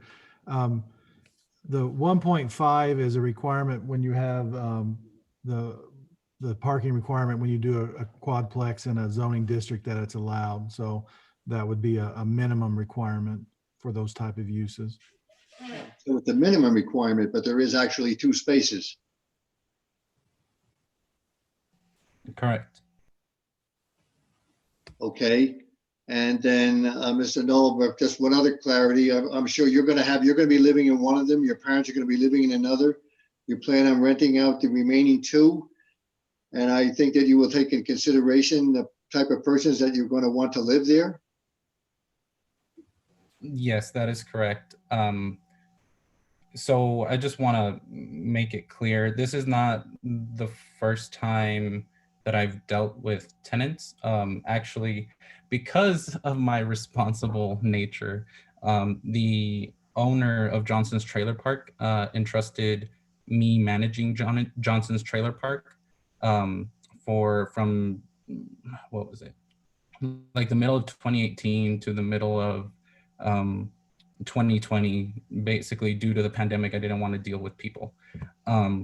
So, and just to, I guess, try to calm the situation, Karen and Daryl were the first people to know back in May what I was thinking about. I laid out all the plans, and somehow everyone had enough time to sign a petition, just clearing that out there. But as for parking, yes, there are 2 spots, and as an owner, as a landlord, I can limit parking as needed.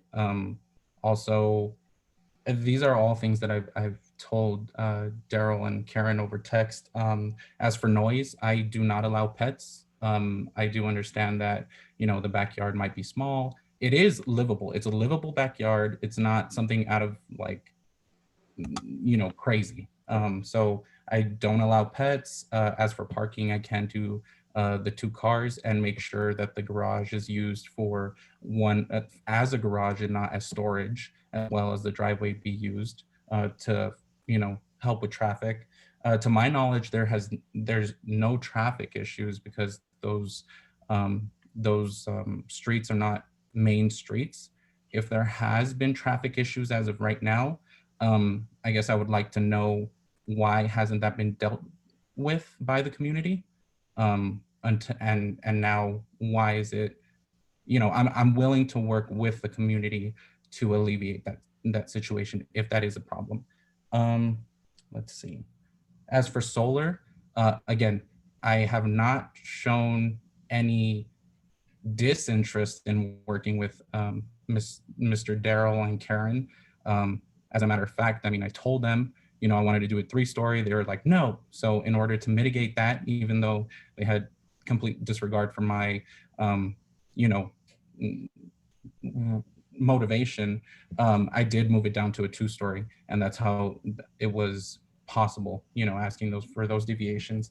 As for the solar, if they would like to let me know from the people that they are asking to install the solar,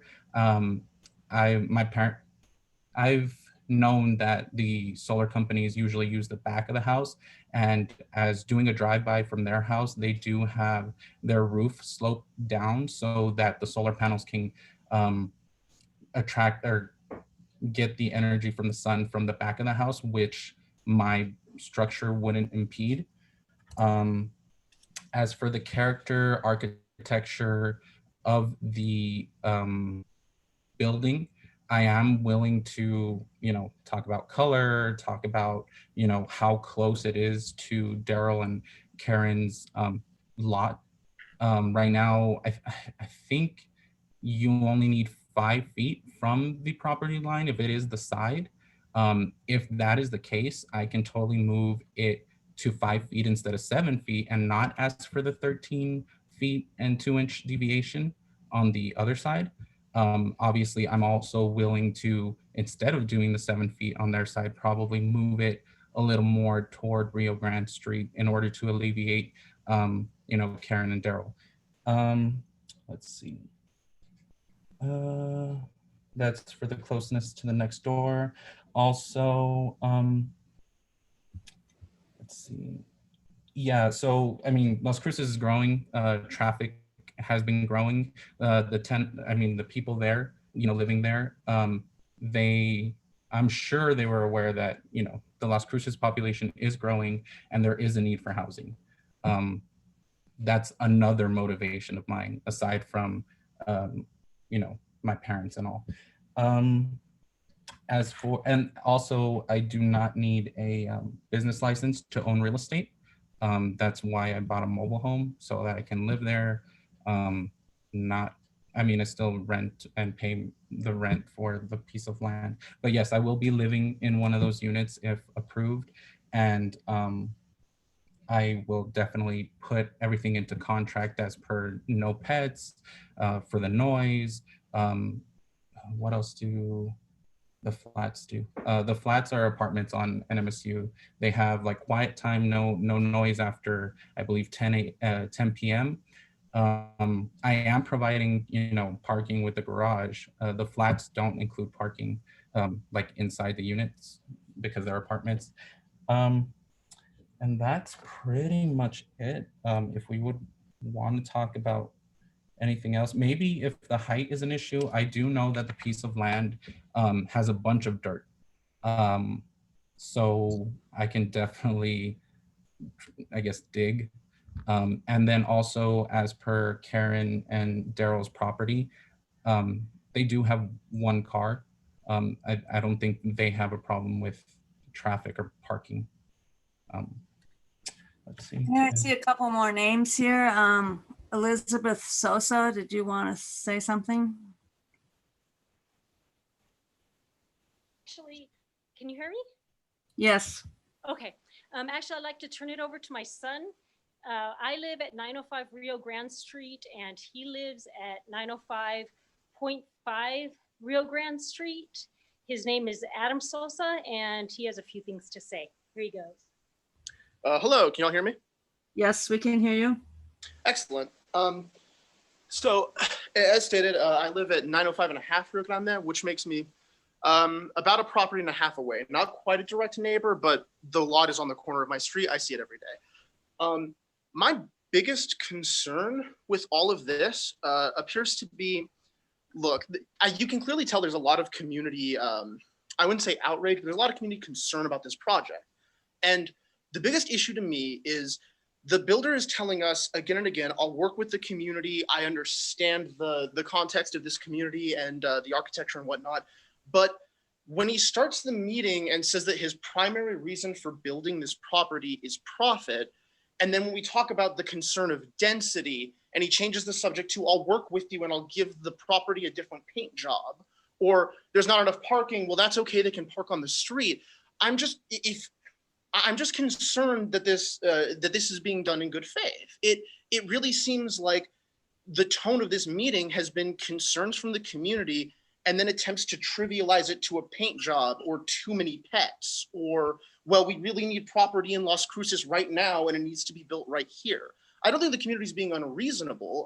I think that a duplex would be accepted by many people here. I think that there are plenty of options here and the community isn't hardline. I mean, in terms of expanding housing in the neighborhood, the lot itself has been split into 5 different plots of land, all of which I believe are planned to have single family homes. So I don't think it's unreasonable on the community's end, but I am just concerned that we're getting arguments in good faith here when I'm hearing things like, well, you're concerned that there's 4 properties on this one lot. I'll give it a different paint job. That'll make you happy. That's my biggest concern here. Thank you. Did anybody else want to speak? We have somebody who wants to speak for a second time, but we have to make sure anybody who hasn't spoken yet gets to speak first. Anybody else before we go back to Gregory Shervanik? The way you know that it is in good faith is the fact that I already made changes before applying. I already made changes in good faith.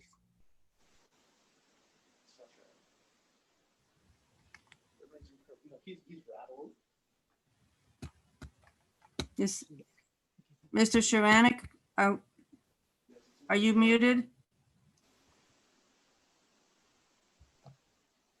I shouldn't be muted now. Okay. I'm gonna raise my hand again if your dad's not gonna talk. Bob Duffy would like to speak again, Chairperson. Also, I would like to make sure that David Knoll realizes that solar is not collected in that manner. And as far as equity goes, this whole meeting has been about his equity and what he will gain from this, and not what the neighborhood will gain from it. And so therefore it is an unequitable discussion. And I'll turn this over to Bob Duffy. Thank you.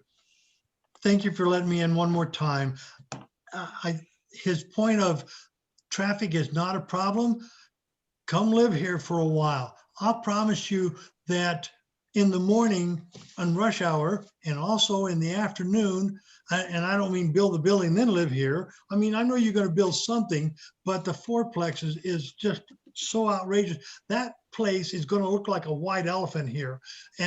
But I have called the cops so many times about the fast traffic plus the amount of traffic since you put speed bumps, whatever you want to call them, on Colorado, and we have the chicanes on Nevada. They now use Arizona a whole lot more, not only more often, more cars, and that's going to add a whole lot more to it. It is a real pain for me to get out of the driveway. So that was really out of context of really knowing what's going on here. Second of all, it will not only block Karen and Daryl's view, but also mine with the great sunsets we have that the city advertises quite a bit when they're promoting Las Cruces. Thank you. Sorry.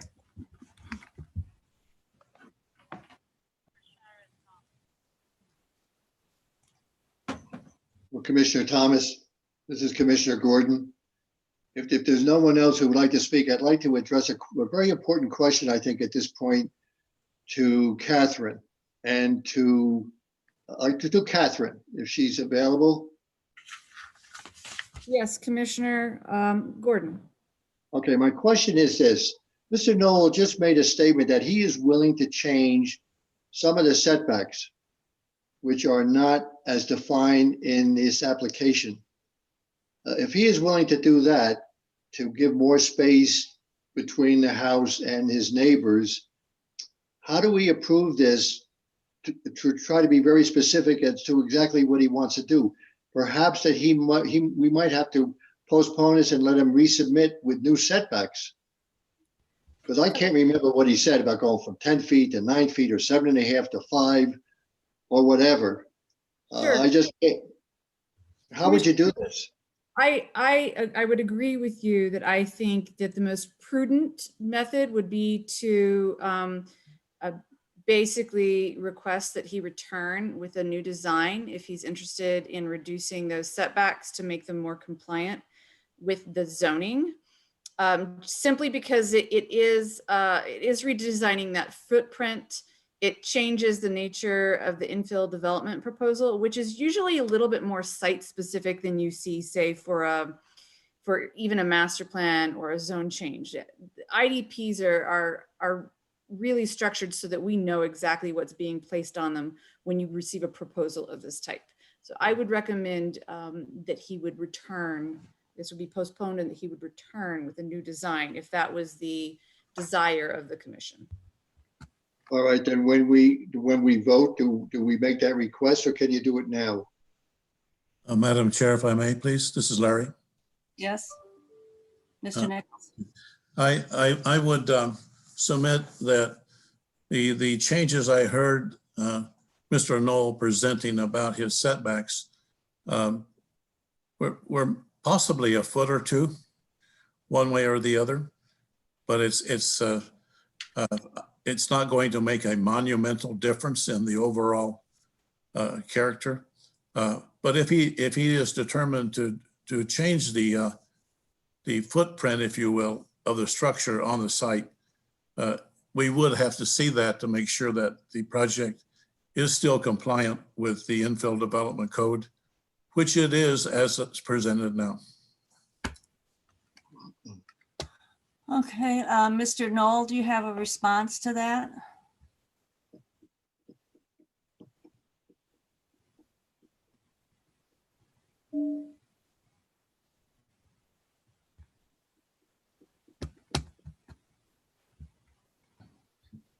Okay, thank you. I thought I was muted.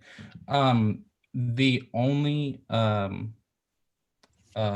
thing I was referring to is the deviation of the secondary front yard, which I'm asking for a 1 foot 1 foot 10-inch deviation, just to appease Daryl and Karen from being 7 foot away from the back of the building. It is not my desire to completely redesign. Again, I've already gone through 2 redesigns, from a house to a 3-story structure to a 2-story structure. And, you know, I do live in a trailer. I bought this piece of land outright. Actually, my property tax is due. I could leave it vacant for a decade if I don't die by then. But my desire is to, you know, help my family, but also this is good for Las Cruces. It's good for Las Cruces having extra housing. It is good in the fact that it'll stimulate, not much. I know the how much it'll stimulate the Las Cruces, and the fact that there are 3 or 4 buildings for, you know, property tax, but not only that, the people that will be living in there will put money into Las Cruces, going to the local restaurants, going to, you know, investing their money, as opposed to going back, you know, driving from either Deming or driving from, you know, even El Paso. There are people that drive from El Paso and they aren't spending in Las Cruces. They're spending in El Paso. Also, you know, and then from Vado, all of those places, that's another influx in Las Cruces. It's housing that is needed. It is influx of money. It meets all the requirements as it's submitted right now. And I'm willing to, you know, work with the community in terms of how I manage the property. And, you know, I have done things in good faith. I've already went through 2 redesigns, one from a house to a 3-story down to a 2-story. That's pretty much that. I have a question for Mr. Weir. This is Madam Chair. Thomas. This side setback, 5 feet on either side of the lot line, that's pretty common, is it not? Madam Chair, 5 foot is for the side yard setback. This lot is a double fronted lot, so they still have to provide a rear yard on the property. And so if you recall in the presentation, there was the deviations. And so there is a requirement in the R1 district that a rear yard be 20 feet. And one of the setbacks was proposed at 10 feet. So there's actually a reduction in that rear yard requirement with this proposal. But you know, traditionally, are there not side yard ones though that are 5 feet? yes, that would be the requirement. So one of his lots, or one of his setbacks in this proposal, if they were to build a house, one could be reduced to, or well, one would be 5 feet and the other one would be 20 feet. And then you would have your front yard setbacks along each street. Okay, thank you. We just had somebody in our neighborhood expand their house, and they went right up to 5 feet on the side before the lot line. That is the minimum requirement for the single family zoning districts, a 5-foot side yard setback. Right. Okay, I would see one last hand here on the attendees. That's Elizabeth Sosa again. And then we're going to move on. Yes, I'd like to say that my husband is attending this meeting. His name is Steve Sosa, and he has wanted to speak. He says his hand is up. If you could call on him to speak. I don't see his hand up. Is there any way you can call on him to speak without his hand up? That's up to the tech people, but yes, I can call on him. Can you make it possible for him to speak, Catherine? Hello? Is this Mr. Sosa? Yes, can you hear me, Yes. Commissioner Thomas? Yes. Oh, good. My name is Steve Sosa. I'm an attorney and I live at 905 Rio Grande Street. First of all, as a technical matter, our procedural due process rights were not adhered to here because we didn't get sufficient notice. Another technical point that I'd like to make, and this is with reference to Commissioner Gordon's concern, is that the Elevate Las Cruces, unless it expressly says this overrides the infill development process, then it doesn't. And I think that you're exactly right, Commissioner Giron and Gordon, in your concern that this doesn't fit the character of the neighborhood. Our concern is it doesn't have to do with the aesthetics, it's the density. This neighborhood is 70 years old. It's very well established. And there's no property in this entire area that has density levels that Mr. Noel wishes to put up here. It's completely out of character with the neighborhood, and that's our objection. We have gone through this process, and by the way, the notice that we got, we received it on November 12th, and it specifically references infill development process. So if we're not going under infill development process, then why were we noticed in that manner? I submit that infill development is the process that you have to look at, and you have to take into consideration the history and characteristics of the neighborhood. This is an old neighborhood, established neighborhood with single family homes only. There's one exception, a block up, there is a duplex. But there is no such thing as a fourplex in this entire area. When Mr. Noel is talking about the apartments that he's making them close to, making them similar to, and he's talking about by the university, yes, in that area where you have that kind of density, that's totally appropriate. Not in the area here. When he bought his property, he knew very well it was under R1A zoning, as did all the other people that bought those lots there.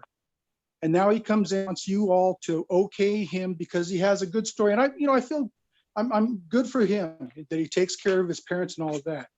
But he bought the wrong property to make the development that he wants to do here.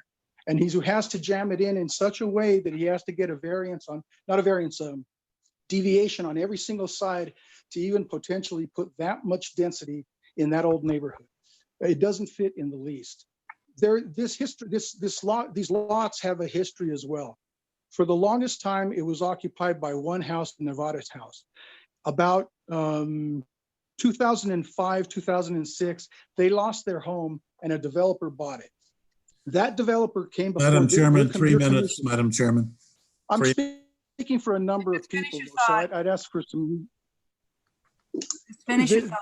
We came before the commission on this same property where the developer wanted to put 6 houses.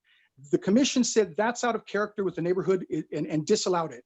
That developer then decided to subdivide the property into 5 separate units, which it is now. What was once the Nevada's house is now at least going to have 4 or 5 houses on it. That is appropriate infill development. A quadruplex in an area that has no such thing is completely inappropriate, and we ask you to disallow it.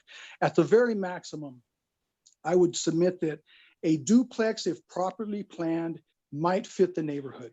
But a quadruplex, no way. And what it does really is it opens the door to that kind of filling in. And the thing is about the comprehensive plan, you have to maintain the character and the quality of life in the neighborhoods that are established where these infill developments are happening. This thing is completely out of character. And the way you know that is that in the 70 years that this neighborhood Thank you. I'm going to have to ask you to in the 70 years, you all are going to be, if you authorize this, it'll be the can't only allow time you it's to ever talk happened. longer. You need to stop now. Thank you.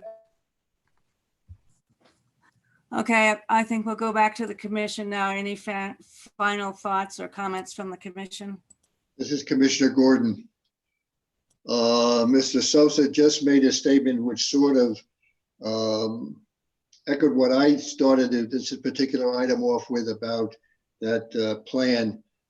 Who was, I think it was David, you explained to me that Elevate Las Cruces now overrides that is no longer in existence, it doesn't pertain. Would you please make sure I understand and fully understand where we stand on that? Is this thing from 1985 still in effect or is it not? Madam Chair and Commissioner Gordon, Elevate Las Cruces is a plan. It provides the vision of the community and the guidance of how you want neighborhoods to develop. When the infill overlay was created, there was also a plan, and at the time it was adopted, it followed the 85 and 1999 comprehensive plan. What you have to make your decision on is the zoning overlay. That's a part of the zoning code, and that specifies the process that allows an applicant to make a proposal in those infill areas. And it is a request when you utilize the infill development, it has to be for a vacant property or an underutilized property. And it typically allows some deviations from the existing code. But Elevate Las Cruces is your comprehensive plan, the infill development plan, and the infill ordinance themselves all have guidance and information for contributing positively to the existing neighborhoods. Those are all available for you to use information for you to use to make your decision. The zoning code provides the process to apply. It gives you the criteria to make your decision, and that's the actual law. Anything that's a plan is just information to help you and provide guidance for you to make a decision. All right, well, thank you very much.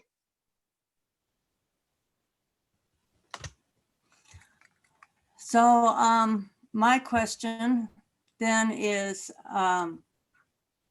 I don't hear any new evidence or new information to be able to say that the staff has made a mistake. Is there something here that would qualify, given what you just said, Mr. Weir? Madam Chair and council members, when you hear these cases, you can take into consideration the staff report, the testimony that was made before you, and then any several of you have identified that you've gone out to the neighborhood and done your site tour.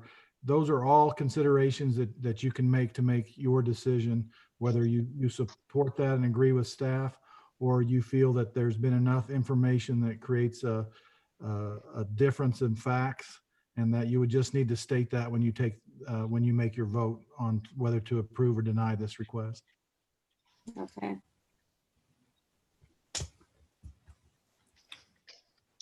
Any more comments from commissioners?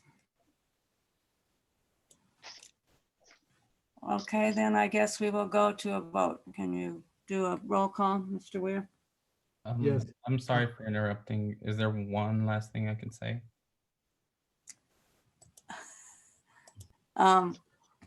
Yes, since you're the proposer, yes. Just to point out there, I did follow P&Z guidelines for obviously notification to the community, And even when the letters did not get there on time, or according to the guidelines, they did. The sign was up, and I do have the picture to prove that. Also, I do have the text in where I was actively working with, or trying to work with, Karen and Daryl.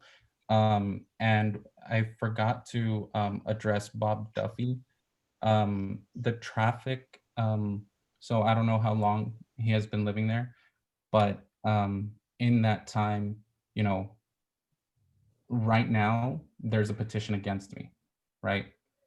But in the many, many years living there, there's only been calling the cops. No petition signed for, you know,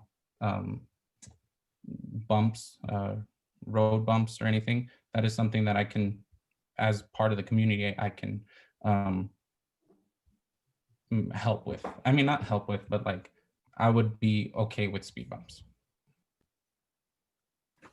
Thank you. I don't think the city does speed bumps anymore. I think that the emergency vehicles find that they cut down on their response time too much. I think it's unfortunate that speed bumps and other traffic slowing devices have put in on other streets in this neighborhood.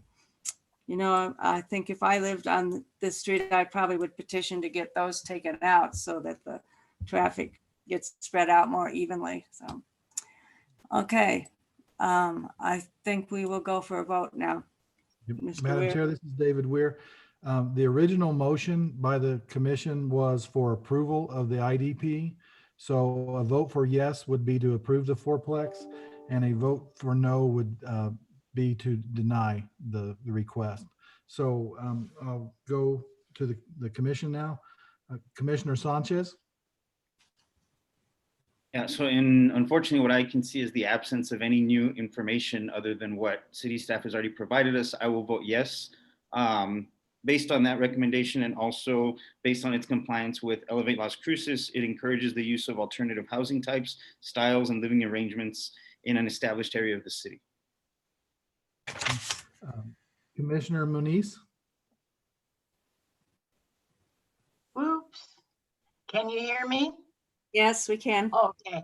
I'm going to vote no. I think it's too much building for the property. I don't like the idea of one-car garages. That's really a thing of the past. People own more cars. They own these big trucks. And one-car garages, I know he's saying he'd make them use it as a garage, but someone's pickup truck wouldn't even fit in it. It's an R1 A zone. They're single family homes. And we need neighborhoods like that. We've approved a lot of developments of single family homes within the city. And we also need to protect and take care of the ones we have. So I'm denying his request. Thank you. Commissioner Bennett? I vote no as well. Based on discussion, the site survey, the IDP doesn't match or doesn't meet surrounding neighborhood. I don't feel comfortable deviating from the current R1A requirements. This does not meet surrounding setbacks, and density does not either. If the units were cut in half, it was a duplex and it met the setbacks, I'd be inclined to accept this. But yeah, I vote no. Commissioner Smith?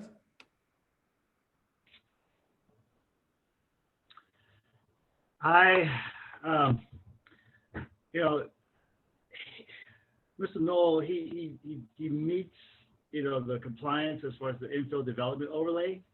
I know that, you know, with the Elevate Las Cruces, they're trying to, you know, promote new development within established urban areas to fill some of these you know, replace in these parcels, you know, replace these parcels with new homes. I am voting yes. I have my reservations just based on some of the requests for setback, but I feel as far as the plan, the Elevate Las Cruces plan, it does meet the goals and the compliance that the plan is trying to achieve. Commissioner Guerrero? I'm also sorry, I'm gonna vote no. The main reason, I was thinking a lot of this, like as getting prepared for the meeting, and I was a little nervous about it just because of the number of complaints from the neighbors. And I think, that's something we definitely need to honor. I mean, there's a petition with, sorry, I forget out of the top of my head, but like 39 signers and that are against it. And I drove by the property, drove by the area. This just seems like it makes no sense in that neighborhood. And I mean, and Mr. Knoll, I understand why you're wanting to do this. I have aging parents as well. And, my parents were also looking at, my dad and I were looking into investing in properties and stuff like that. But, we also got to remember, like, neighborhoods do have certain character. And I also understand that the comprehensive plan, we all want more infill for vacant properties. But to me, this is an example of like, just because we are able to, doesn't mean we have to, or doesn't mean it's right. So I apologize. I'm going to vote no. Commissioner Gordon? First, I have never, ever voted against an infill property. I think that they're very beneficial and important to the city, but I do believe that they belong where they should be put, or where they should be put to use. I'm sorry. I have lots of concerns with the setbacks, with the density. I don't believe it's in character with the neighborhood. Even though it is compliance with Elevate Las Cruces, I think that in the amount of neighbors that are against this, if it was just one or two people, I would say, all right, let's go ahead and do this. But there are a lot of neighbors who are not in favor of this. I think that Mr. Knoll should come back perhaps with another option and try again. I realize he's bought this property, but unfortunately, I think I have to say no also. Madam Chair Thomas? I vote yes for reasons I stated earlier, that we need this kind of infill. We need these kinds of missing middle options for people. We really need to have neighborhoods who have a variety of choices for housing. I did do a site visit. I saw other two-story things around, so I vote yes. The motion fails 4-3, so the IDP was denied. Thank you. Okay, the next item is the 3830 East Lowman Avenue zone change, and I'm going to recuse myself and turn the meeting over to Vice Chair Commissioner Gordon.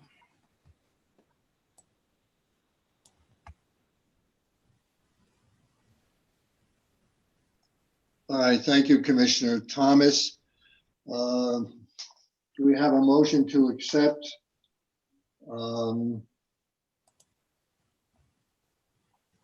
Let's see. What's the name of this thing? Where is it?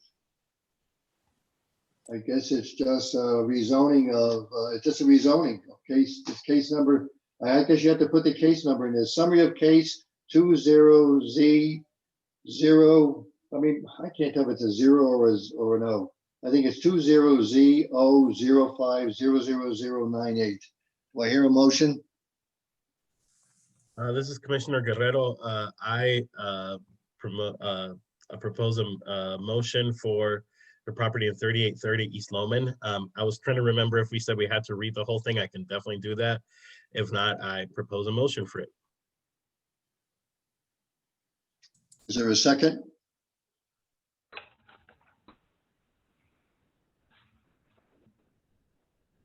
Do we have a second?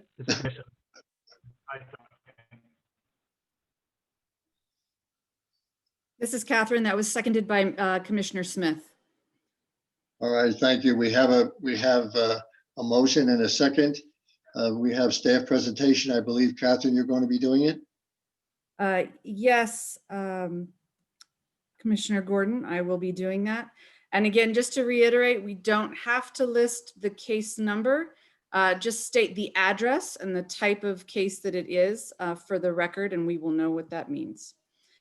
So this property is located at 3830 East Lowman. It is along Loman Avenue, contains two buildings that right now are being utilized for offices, and there's also a shell building on site that is vacant. The property is a little more than 1.5 acres. Is surrounded by a mix of uses, multifamily. There's some single family that's not directly adjacent, but is immediately south of it, and commercial properties. Loman, of course, is a principal arterial roadway. There are several businesses along this roadway, very similar types of uses, commercial, in addition to medical offices, restaurants, things of that nature.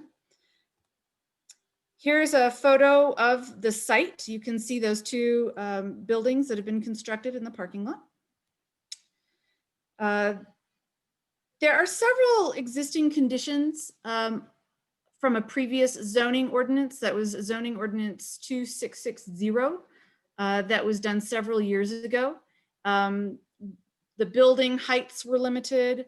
There were some requirements for buffers, a requirement for a wall, a very small park or parklet on the southwest corner, a dedication of some small segment of Indian Hollow Road, improving an adjacent portion of Indian Hollow Road, and then a closure of Indian Hollow Road. So these are all the previous conditions. In addition to that, there were some limits to the types of uses that could be allowed on the site. There were no temporary uses allowed. And then of course, the uses were very, very limited to carpet and window treatment stores, a clothing store, delicatessen, furniture store, garden supply, grocery, home furnishings, plant nursery, specialty foods and specialty stores, as well as all uses under the office zone that had been there previously. Those were actually only conditioned having to do with site construction and not actually a limitation to the office uses. The applicant has expressed concerns about being able to lease those buildings sufficiently and would like to rezone the property to a standard C3 as opposed to a C3 conditional to allow for an expansion of uses. Ultimately, the site, as you can see, was built out. When that original zone change ordinance 2660 was approved, it was vacant. But of course, it's been built out and all the conditions related to the site development have been fulfilled. I would like to point out that one of the conditions has created a lot of consternation amongst the neighborhood. That one in particular was the requirement of Indian Hollow to be closed during the original approval. It should be noted that although the applicant's request was just a standard C3 zone with no conditions, it was not necessarily his intent to reopen Indian Hollow Road. However, after analysis by city staff, it was determined that there may be some advantages to that, and I will talk about that shortly. I do want to point out that this particular property is in a regional commercial place type, as according to the future development map of Elevate Las Cruces. It encourages large retail and professional service uses, usually in multi-tenant shopping centers just like this. The scale and character is to serve the city and the region as a whole. And next I'm going to talk about Indian Hollow a little bit and where that plays into all of this. Ultimately, as I stated before, the intent of the applicant was simply to allow for additional land uses at the site, not necessarily to reopen Indian Hollow. However, during the analysis of this, staff did look at Indian Hollow and felt that the removal of that condition regarding the closure would provide an opportunity to the city in the future, if and only if it were determined that Indian Hollow needed to be reopened. This would require an engineering study to determine whether the need was there and whether any improvements were required as part of that reopening. And ultimately, the removal of this condition does not indicate that the road will be reopened immediately, if ever. I also want to state that it's probably I don't want to tie the opening or closure of Indian Hollow to land uses associated at the site, nor do I want to penalize the applicant's interests simply because of Indian Hollow. And so I just want to reiterate that when the commission is looking at this particular project. Here's a picture of Indian Hollow. You can see the structure that's there presently. Like I'd stated before, Indian Hollow has been improved. However, there is a gate that does allow emergency services as well as the utility trash trucks to go through and access the roadway.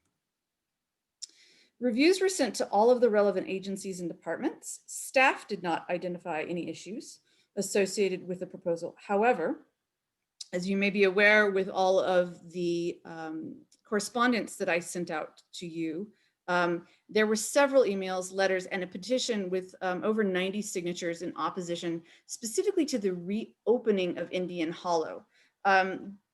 The petition in particular was written in such a way that it was not specific to the zone change or uses, but only to the reopening of Indian Hollow. Again, I'd like to reiterate that even if that condition is removed, that does not mean that Indian Hollow will be opened. A summary of the opposition is listed here in the presentation. Ultimately, again, the reopening of Indian Hollow was the primary issue in terms of the letters and the correspondence I received. Large concerns over safety, concerns about increase in traffic in certain areas of the neighborhood, increase in noise, and then an increase in crime. Additionally, there had been some concerns about the legality and the fairness of holding meetings remotely under the current conditions. We had several complaints from some neighbors who indicated that they could not attend a Zoom meeting, nor would they be willing to enter into City Hall and be isolated into a room to participate on city equipment. We also had several requests to actually postpone the meeting based on the fact that this was not held in person and was held via Zoom, specifically because those individuals felt that the participation wasn't fair across all levels of technology or socioeconomics. There were also some concerns about the visibility of the public notice sign. There were some issues. It disappeared. We believe it may have been stolen or blown away at some point in time, was reposted promptly. Those signs, I do want to point out, are meant to have people notice that they're there. And if they are interested, they can call the city, or they can actually park in the parking lot and view those. They're not meant to be necessarily read in detail via a driving car. One of the other concerns that was expressed was the allowance of a medical marijuana dispensary. There were some concerns that with a liquor store adjacent and next door to this property, along with a medical marijuana dispensary, that could attract unsavory characters. I do also have a statement that one of the neighbors would like to be read. I will leave that up to you, Commissioner Gordon, because she was unable to attend the Zoom tonight. It's a pretty short statement, and when we open this to public discourse, if you would allow me to read that, please let me know. Just remind me. I will. Recommendation from staff is approval based on a number of items, basically essentially the character of that particular commercial corridor, which is Lohman Avenue, in terms of being able to expand those uses a little bit more in the C3 zone. The property is also on a principal arterial roadway, which is specified and recommended for that type of zoning. The request is also supported by Elevate Las Cruces. And with that, I will answer any questions you may have. Are there any questions from the commission?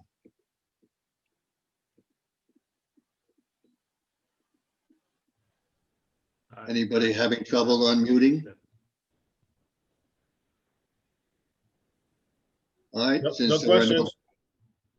there are no questions. You have a question? Commissioner Guerrero? No, I was saying no questions. Oh, okay. All right. It doesn't seem that there are any questions from the commission, so we'll go to the public. Commissioner, just a point of order, excuse me, this is Catherine again. The applicant is here and I would encourage you to start with the applicant and then go to public discussion. Oh, I'm sorry. Yes, that's true. We'll do that first. Go ahead. So please state your name and let me swear you in. And Dr. Al-Homsi has been allowed to speak. He should. Hello, can you hear me? You have to let me swear you in first. Are you there? Yeah, I can hear you. Okay. Do you swear or affirm that the testimony you are about to give is the truth and nothing but the truth under penalty of law? I do. All right, go ahead. Thank you.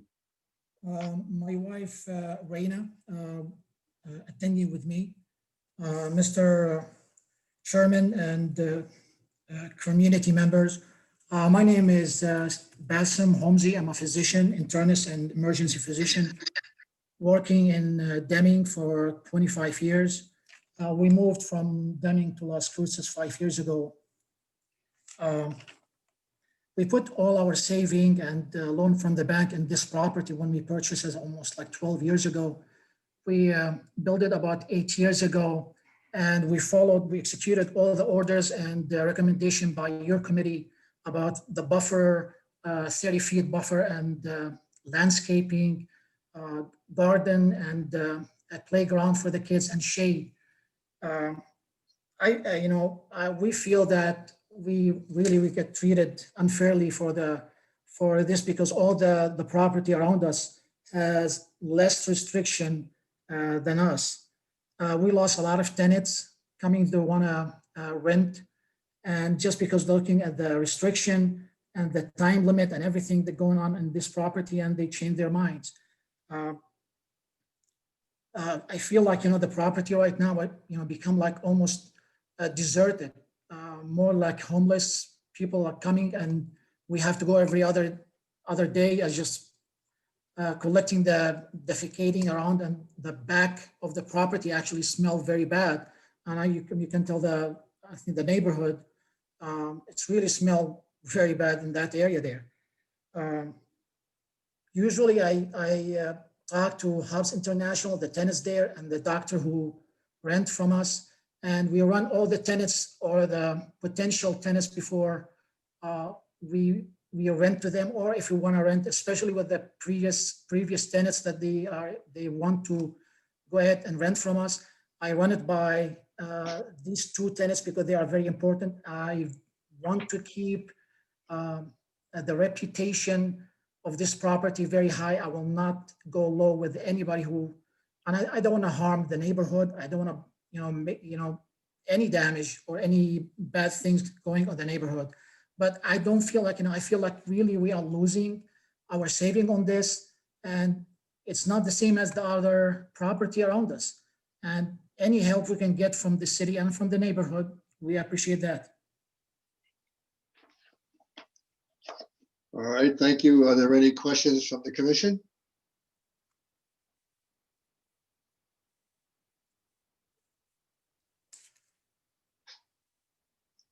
Well, I guess no one has any questions. And then in that case, let me ask, of those people who want, do I know how many people want to speak? Is there some way we can, I can't see the list, so I don't know. Commissioner Gordon, again, this is Catherine with staff. I can see the list. Currently, there's only one hand up. Jacqueline Straley has her hand up. However, we might request that any other person who wants to speak also raises their hand. It looks like Mr. Bierman has raised his hand. He does represent a large number of the people in the neighborhood. I do know that. Okay, then the first speaker, if she doesn't represent other than herself, we'll allow her the 3 minutes. And then the gentleman who wants to speak second, we will allow him 6, since there are quite a few people who have submitted signatures on a petition, like over 90. So I can imagine he might be representing quite a number of people. So first we'll allow 3 and then we'll allow 6. And somebody please do the timing. Yes, Commissioner Gordon, this is Larry Nicholas, Community Development. I will time for you and I will notify you at 3 minutes. Okay, thank you. All right, then we'll allow our first speaker to speak. Let me swear you in, please. Are you there? Are you talking about, oh, I'm sorry, can you let Mr. Bierman speak first, please, since he does represent the majority? That's fine. Okay, Mr. Bierman, can you hear me? Mr. Bierman? Yeah, I just unmuted. Okay, let me swear you, please. Let me swear. Actually, I was going to follow Chris Sauter. She's the current chairman of the Neighborhood Association. All right, that's fine. If that's your choice, we'll allow her. I'll tell you, we'll allow both of you. Well, I'll tell you, in that case, we'll allow both of you 5 minutes.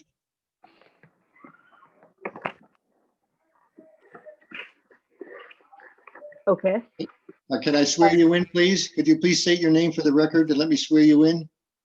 My name is Christine Sauter, S-A-U-T-T-E-R. Do you swear or affirm that the testimony you are about to give is the truth and nothing but the truth under penalty of law? Yes. All right, you can go ahead. Thank you. I am going to try not to reiterate what probably Bill's going to talk about, but one of the things that was said was that the removal of restrictions, including the Indian Hollow opening, was in accordance with Elevate New Mexico. Elevate Las Cruces. And when I reviewed the departmental review, I found several inconsistencies that were not conducive. Under department, traffic engineering, there has been no traffic study concluded as yet. It is imperative that a traffic study be completed prior to the commission voting to open the road. This traffic study should include Chimney Rock Road, Little Dam, City View, Horizon View, and Foothills. This is necessary so that you have the complete picture of what it will do to our neighborhood. In regards to Foothills, that is the problem. It was never meant to carry the traffic it is carrying. And I have talked to the traffic department about that. Under department, city MPO, I find this entire section incorrect. Opening Indian Hollow will not serve as important access point of the neighborhood and provide connectivity to the transportation system. Indian Hollow, if you will look on a map, Indian Hollow is less than a quarter block from Foothills and Loman, which has a traffic light, but is a major intersection. Then you come to Indian Hollow, which has a cross through. Then less than a quarter of a block, you have the entry into the buildings. Less than a quarter of a block after that, you have an entry into the Nexus Mall. There's no way you're going to avoid traffic accidents. Well, I am not only speaking for the safety of my neighborhood, but of the safety of the people in Las Cruces. There were many accidents since I moved into this neighborhood in 2007, and it was closed in 2012, including a motorcycle car accident where somebody died. I think you are opening a bad can of worms by trying to open this road. We have 3 entry points into our neighborhood. We have a Horizon View off of Foothills, City View off of Foothills, and if you come in through Missouri and Hillrise, or Sunrise, or Majestic Ridge, you can come down Roadrunner Circle and enter into the neighborhood and come out on Foothills to get to Loman. If you open Indian Hollow, you allow all that side traffic to bypass Foothills, which is, I think, the reason you want to do it, but then you cause congestion and potential accidents at Indian Hollow. So I really think you need to consider that when looking at it. I mean, there's not even a potential of putting a blinking light at Indian Hollow. You can't do it. Trying to get through this. Compliance with Elevate Las Cruces Comprehensive Plan, Policy CE-4.3. There are already street networks that provide connectivity within and between residential areas and supporting centers of activity. As I said, we have access from our neighborhoods above Chimney Rock and below Chimney Rock. I'm not sure that we need to open Indian Hollow to cause more problems. Mr. Chairman, this, Yes. this is David Weir. Could I have a point of order and some clarification? Go ahead. There is no proposal before the Planning and Zoning Commission this night to open Indian Hollow. That is something that the Planning and Zoning Commission does not even have the authority to do. And has been stated in the staff report, the city would not even do that without some of the studies that are being requested. The request for you tonight is to increase the allowed uses on this parcel of land, and then to remove a condition that was originally placed on him that he has no control over. The gate is totally within city property. It has been constructed and is currently closed. So there is no proposal before you to remove that gate. There is no proposal before you to create that connectivity. The zone is to increase the number of uses and then to separate a condition that was placed on him that he has no ability to change or modify at all. So just want to provide that clarification. Okay, the restrictions on the property, except for the road, really doesn't impact our neighborhood, I don't think. I have heard there are other reasons why that property is not being rented, but that's between the owner and the people. I would say that if there's some stench behind the building, that dirt bikers use it to congregate and go up into the desert. So they may be peeing back there. I don't know. That would be my guess. But you know, the impact for our neighborhood is Indian Hollow, not what he does with that business.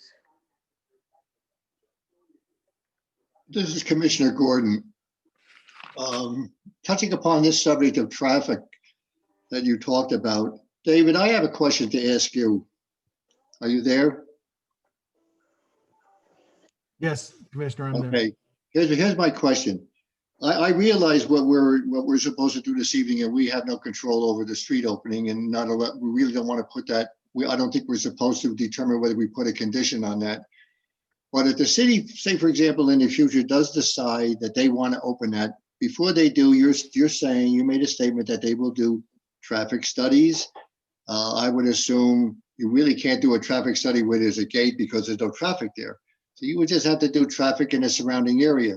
So if there's a lot of traffic in the surrounding area, how would you determine if any of that traffic would be going down towards this piece of property? I made myself clear. Yeah, Commissioner Gordon, what they would have to do is there would have to be something going place at those other access points to the west of this area, that those areas were overburdened, or they had received a petition from other residents in the area. And then the Public Works Department Traffic Engineering section would put those requirements together. Hector Terrazas from the Public Works Department is here this evening, and he could give you some background on what they require as far as a study and what they would look for and under what conditions that would be looked at. Could I tell you what the previous? I think, excuse me, I think that would be very helpful to let the people hear what he has to say first, so that you can at least ingest what he's trying to tell you and what the city is planning on doing if they have to do it. So let him talk and let him tell you what is going to be, and then you can comment, all right? That's fine. Ms. Slaughter? Is that okay? Yes. All right, go ahead. Good evening. My name is Hector Terrazas, like Mr. Weir said. I'm in traffic and under public works, traffic engineer. Yes, so if like Catherine said, if the applicant seeks to remove that gate as part of the zoning, they would have to provide a traffic study. Now, like you mentioned, how do we compare what traffic would go through there and wouldn't go through there?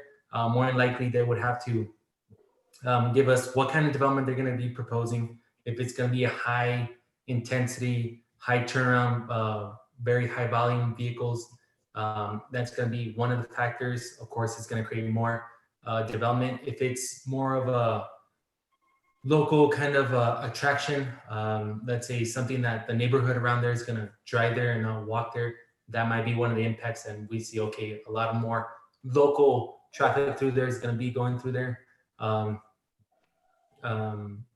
If it's a major generator that you see that only people going on local, it's not going to be local kind of generator of traffic. That's something we could go and look at as well. But for the most part, if they were to ask for the gate to be removed, which isn't, like Ms. Catherine said, it's not really at this point, and Catherine might correct me, at this point, they're just asking for all the requirements to be removed. Now, with that gate being there already, they could ask us to remove it as part of their development.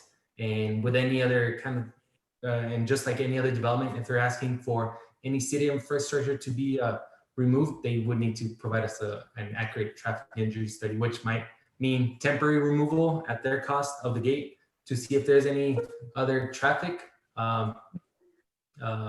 additional traffic, and the concerns that the residents are bringing up is a real concern. That may be something that can be done as a study, and of course, closing it back up just to see what the difference is. But like I said, Mrs. Catherine, they're not asking for them to remove it right now, and it wouldn't be a given that even if this is approved as it is, that the city would approve the removal of the gate. All right, Ms. Soto, go ahead. You can go ahead and speak again, and I won't penalize you for that time. So take a few minutes if you need to go ahead and say what you'd like to say. Yes, there was traffic studies done when the first zoning request went in. And the traffic study showed that there were over 1,000 cars a day coming down Roadrunner Circle through Chimney Rock and out Indian Hollow and Foothills. Once the gate was put in, we went down to about 500 a day. And unfortunately, people like to speed down there. And Mr. Bierman has several pictures of mailboxes, fire hydrants, walls that have been impacted by speeding cars before and after the less traffic went through. People don't want to go through the Loman-Telshore intersection. They look for any way to get around it. And coming down my street is one way. And, you know, when I moved in 2007, I asked my neighbors, how come your kids don't play on the street, on the sidewalk, or people ride bikes? And they said, it's too dangerous. With the gate up, the kids are playing in the front, older people are walking. And I have to say that our neighborhood, since the gate went in, according to realtors, is one of the most sellable neighborhoods in the city because of the walking capabilities. It has a lot of different terrain, and a lot of people walk, run, and bike through that area. Opening that up would be a disaster. All right, thank you very much. Is Mr. Bierman ready to speak? Well, first, are there any questions from the commissioners?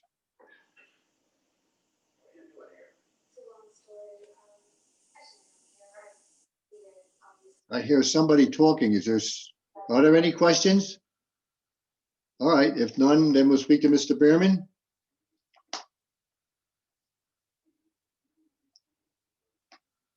Mr. Bierman? Okay, I just unmuted, Mr. Vice Okay, before you start, just let me swear you in. I don't think I did that before. You swear or affirm that the testimony you are about to give is the truth and nothing but the truth under penalty of law? And just speak your name for the record, please. I do, William Bierman. Thank you. Okay. You seem to put some stock into whether the city staff has made any mistakes. And I pretty much, actually, I sent a 6-page statement to the commissioners by email. And I hope they got a chance to look at it because it goes into the accident record in our neighborhood, and also the traffic reduction since Indian Hollow was closed. And actually, I have a copy of the city closure study right in front of me that shows that 616 vehicles per day were taken out of the entire neighborhood at large. And this resulted in 38,000 fewer home bypass incidents. And that's one car going past one home, 38,000 times a day. So the city staff has recommended a blanket unconditional approval of the applicant's zone change. And there were comments that it's not the planning commission's role to decide whether to open the street or not. But one of the conditions that the staff has recommended doing away with is the condition that the street be closed. Now, the city promised us in 2013 that city would be closed if we gave up our opposition to their rezoning. And the applicant complains that he's got some severe conditions, but he applied for his rezoning in 2012, and he agreed to all of the conditions. And as a matter of fact, if you look at attachment 1 of your zoning map, it shows that this property broke the office buffer zoning between our neighborhood and the East Lowman Commercial District. There were 7 lots along there, all zoned office, and city council did a spot zoning and granted this applicant his high intensity commercial zoning with conditions. So I believe that the planning commission should recommend that the condition for the closure of Indian Hollow be retained. And also, there was a mention made of medical marijuana. The recommendation by the city staff drops all conditions on uses except for the high intensity commercial, as well as the traffic issue. So I think there should be a condition, at least one, about medical marijuana or recreational marijuana. State legislature is supposed to take that up in the winter session, and it's expected to pass because the governor and the legislators are for it. So we could end up with a zone there, you could call it the intoxication zone, with the liquor store that's next to the applicant's property, and then the applicant putting in a recreational marijuana store. So I don't think that the planning commission should be recommending a carte blanche removal of all of the conditions. And one of the staff said that just because the condition is removed doesn't mean the city would open that road. Well, actually, the mayor, after the city promised to close that road, the city engaged in a public relations campaign to solicit complaints, and they tried to reopen the road. And the mayor actually announced that he was going to unilaterally open the road without council's participation. And we had to go to court to stop it. So if you remove that condition from the conditional zone that's established down there, I guarantee that road's going to be open before you can blink your eye. And I mean, I can show you newspaper clippings where the residents were complaining about the city doing the flip-flop on the road closure. And I would also just like to say that I wish the city staff would give a little more credence to what the residents say and think. And the fact that about 100 residents signed a petition against opening Indian Hollow. Mr. Chairman, this is Nichols. 5 minutes have expired. Okay, I think I was given 6. Yes, go ahead. You're good. Go ahead. Take another minute or so, but please finish. So my my, my view is that there should be two conditions retained on this zoning if you change the zoning at all. One should be keeping Indian Hollow closed, and that there would not be a marijuana store allowed.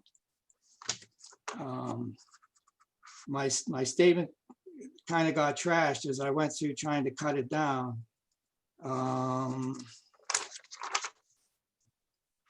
But if you don't believe me about the mayor announcing that he was going to reopen the road, I have the times and dates, and he said he was going to charge $25,000 to $35,000 for the neighbors to fund the cul-de-sac to close the road. And I don't think the neighborhood has been treated fairly through this whole process, going all the way back to the approval of the spot zoning. And the fact that the city, without any meetings, without any official meetings, waged a public relations campaign. Somebody wants that road open, and it's against the best interest of hundreds of people who live in the neighborhood. And Mr. Bierman, thank you. Are you done? Any questions? Okay, are there any questions from the commission to Mr. Bierman?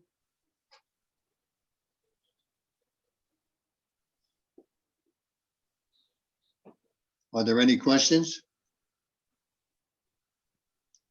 Well, if there are no questions from the commissioners, then I do have a question again. I want to make sure, Mr. Nichols and Mr. Weir and Catherine, that if we cannot approve this with a condition that the road stays closed, is that correct? Anyone? Go ahead, David, please. Mr. Chairman, you know, you can place a reasonable conditions on a zoning and that you feel protect the neighborhood and promote, elevate Las Cruces. What we're saying is this is an improvement. The original condition was that Indian Hollow would be closed to through traffic. The gate was put up for that purpose, and it's been met. It's a piece of public infrastructure that the city controls. This property owner has no more control on that. And he has not requested that it be opened up. That was something that we wanted to clean up his property so that he could have a viable use of it as going forward. I believe he's also looked at some of the uses, so you may go back to the applicant and ask him about the particular uses. But the Planning and Zoning Commission does not have anything to do with traffic control and public improvements or safety measures. So Is there any possible explanation that you could give me that would give the thought of the city opening that road? Why would they want to do that? I mean, nobody's going to come down that road just to go to those stores. They're basically, everybody's going to come off of Loman. It's just going to create another way for people like the residents are saying to cut through and just create probably a lot of problems. Are we not allowed to say that this cannot be closed, that it will be closed? Are we not allowed to do that? Yes or no? Mr. Chairman, this is David Weir. The connection would be for the neighborhood to have connectivity to Loman. You could put a condition on it. I don't know what you gain by that. You're tying a condition to a piece of property that he has no control over now. It's been built to city standards. It's been dedicated. It provides access to his lot and the one to the west. But he's not asking that, David. He's just asking to allow him to change his zoning and put in, he sent a list of I don't know, so many different type of things that he would want to have as a tenant. He's not saying anything about the road. He didn't say he wants it open. The residents saying they want it closed. No, this particular applicant is not requesting that the gate be open nor being removed. All he really is asking is that the use is being increased for his property. And the request to remove that condition from his zoning was at the city's bequest to clean it up, to not burden him. Mr. Chairman, this is Nichols, if I may. Go ahead. I can provide you with a couple of points of interest, I guess, points of information, let me say, Chairman Gordon. I spoke to some folks in the city traffic and also the city fire department and the city police department. And what they told me was what ideas that were expressed were these. As Mr. Weir just stated, that road was put in, part of a design of the city traffic network. Closing that road basically pushed traffic to other areas in the immediate neighborhood. There's our neighbors on adjacent streets that are saying, you know, what they've done by closing that road, what that has done, that's pushed traffic over to our road. So we would like to see more even distribution with that road being open. That was one thought that was expressed. Another was that, you know, our roads and streets that we have are addressed, and emergency vehicles respond to addresses in the most quick manner as possible.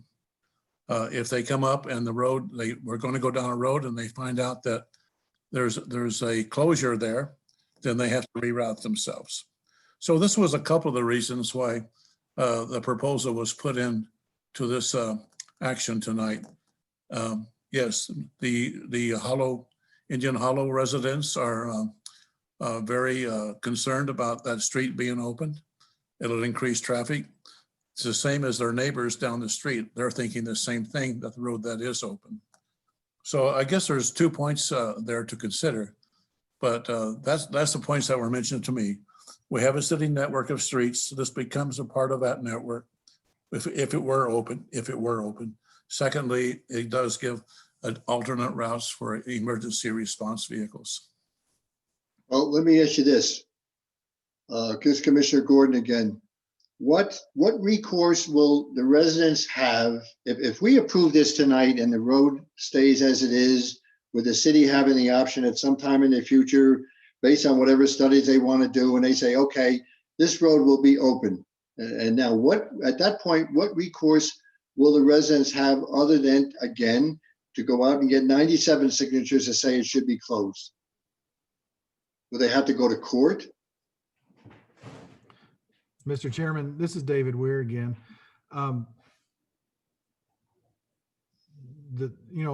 Everyone has the ability to file a lawsuit if they feel they're damaged by an action. That includes the city as an entity also. I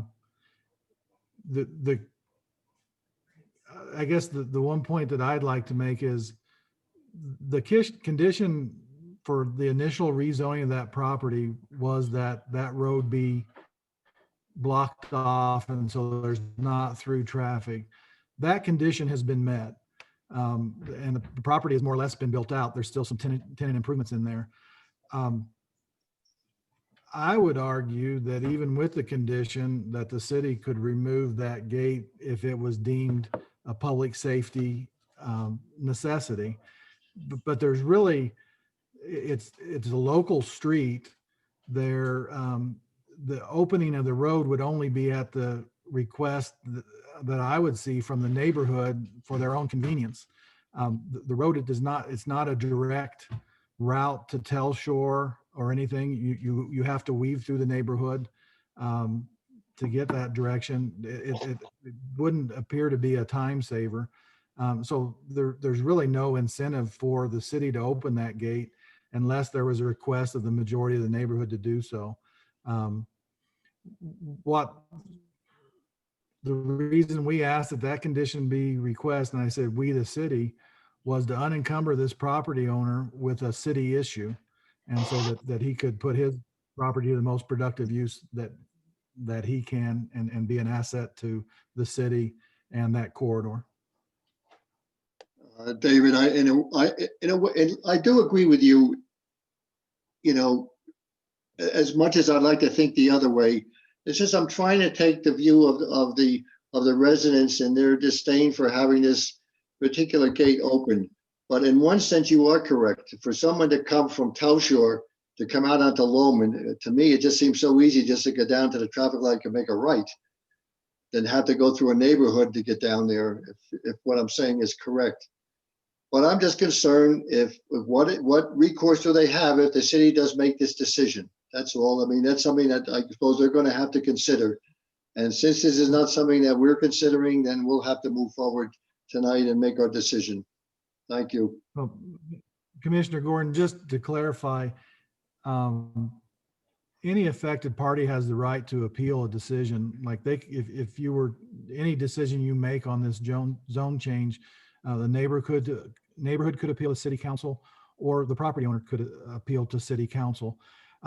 Substantively, if you leave the condition that the road closed on the zoning, it doesn't do anything to the property owner. The gate is already there. It's already a condition. And so there's no substantive change to what's going on. His request is to increase the number of uses. It was the city's request to take that condition off his property. So if it remains, I don't think it has any impact on Dr. Olmsey. Well, okay. I do know that they have a second bite at the apple if we do vote to approve this. They can go to city council and appeal. And vice versa. If we do not allow it, the property owner can do the same. Can we make a condition then to satisfy apparently the residents about the particular objectivity to a marijuana store, a retail store? Or would that be possible to do that with this particular issue? Excuse me, Mr. Vice Chairman, may I make one more comment? Who is this? This is William Bierman. Okay, go ahead. I would just like to correct three things that Mr. Nichols said. One was about rebalancing the traffic in the neighborhood. There are only 8 houses affected on City View compared to 78 on Chimney Rock. The fire chief endorsed the closure of the road. And originally the Indian Hollow was supposed to be a cul-de-sac. I read you a quote earlier with Sharon Thomas suggesting the road be put back as a cul-de-sac. So it never really was part of the road network.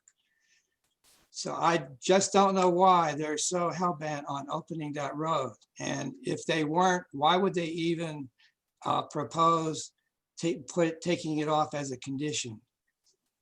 Well, I don't particularly think that, this is Commissioner Gordon again, I don't think they're particularly hell-bent on opening. That, according to Mr. Weir, that would be something that would have to be determined in the future, and they certainly could not do it unless they went through the necessary steps, such as a traffic study and investigating what could happen with the traffic flowing in different directions.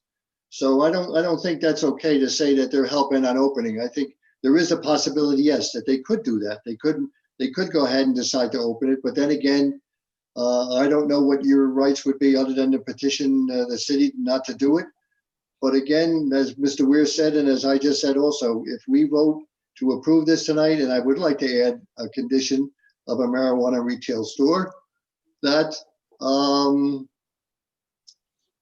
that you would have another bite at the apple. You be able to go to city council now and restate your case, and they in turn may say, okay, you're right. You give them 97 signatures.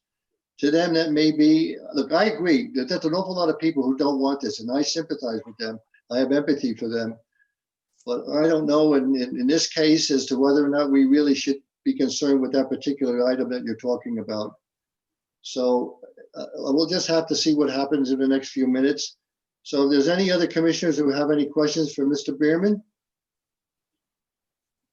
Mr. Chairman, this is David Weir again. You had asked a question about putting condition on the property, eliminating that one use.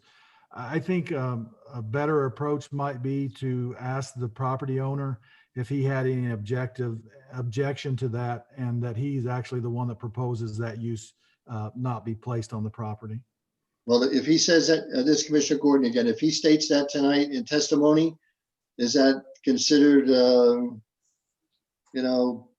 etched in stone? Mr. Chairman, this is David Weir again. Jackie, You would, I am oh, good, they're gonna let me talk. Who is this? Please state your name. let me finish my comment, Mr. Chairman, then you can go to Mrs. Straley. I would then make, if the property owner agreed to limit that use, I would make it a condition of your approval. That's what I just asked. In other words, we could vote, we would change, we would just add that as a condition when we vote. Before we vote. Correct? That is correct, Mr. Gordon. Okay, now who would like to speak? I've had my hand up for quite a while. I'm not controlling that. I'm sorry, Levon. Oh. Go ahead.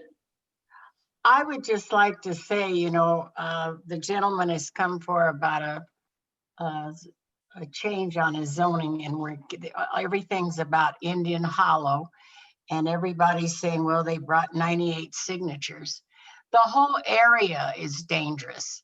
You could get signatures, 1,000 signatures throughout the city with those speed bumps, and people park their trucks. The streets, you have to drive in the middle of them and slow down.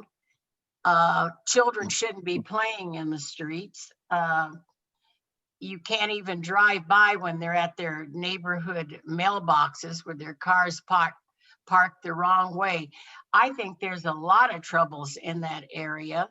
And before a decision is made, I'd like to hear from the fire departments and the police department, because someone in their letter mentioned a drunk driver turned on Indian Hollow, and a child plays basketball out there. Well, it's not a basketball court. And I've also noticed a lot of cars parked there. It's also not a parking lot. So I'd like to see, before a decision is made, the fire department and police department come before us and tell us what's going on. And let's talk about the zone change. And they're also complaining about a marijuana store. And people that go there, they don't go to get high. I don't think we passed it for recreational use. And I have found with studies with Colorado, they can't even, the people that use it to get high don't go to these stores because they can't afford it. It's cheaper to buy the stuff on the streets. So I'd like those things. I really would like to hear from the police and the fire department regarding Indian Hollow. And let's talk about the rezoning for Bassam Alhosimi. I can't say his name. Thank you. All right, are there representatives from the police and fire department in attendance?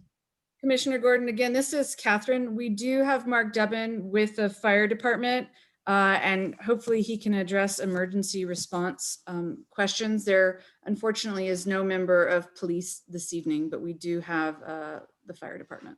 All right, well, let's at least hear from this Commissioner Gordon. Let's at least hear from the fire department. Mr. Dubin. Hi, good evening, commissioners. This is Mark with the Las Cruces Fire Department.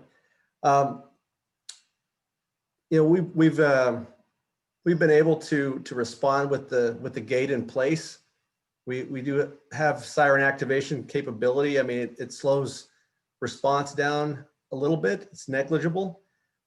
Ideally, for our response, not having the gate in place would be the best, but we've been able to work with it since it's been in place. So I think, as Mr. Weir mentioned, that the ideal scenario is for the closure not to be tied to a piece of property, but be something that the city could control and unburden the owner of the property from having that condition on the lot. But as far as emergency response, we can work with it the way it is right now with the gate in place. This is Commissioner Gordon. I have to tell you that I am very familiar with the system that works. I live in a gated community. We have that on our gates. And if an ambulance, a fire, or police have to come in, they sound their siren and the gate opens and they're in. It's not a problem. So I am familiar with that, and I'm glad that that works for you guys.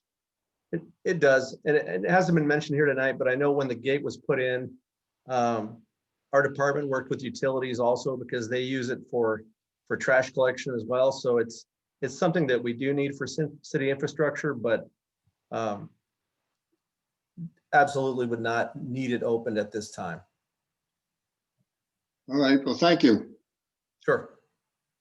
Are there any other, Levon, does that satisfy your questions? To the extent of only the fire department? I have to unmute. I'm sorry. Yeah, it's satisfying. He said it works at this time. He didn't make it a permanent thing. You know, those gates act up. And when someone's life or house is on fire, that few seconds that you stop to watch that gate open and pull your truck through, someone could die or your house could be completely burnt down. So it's a question. It's a question regarding emergencies. You worry about the water tankers going on the other streets with those high speed bumps. That's slowing down, rescuing someone's life or saving their house. They did mention that horrible car accident that happened where the guy on the motorcycle was killed, but he was speeding. He was actually speeding and in the wrong. So it's a confusion. It is a confusion.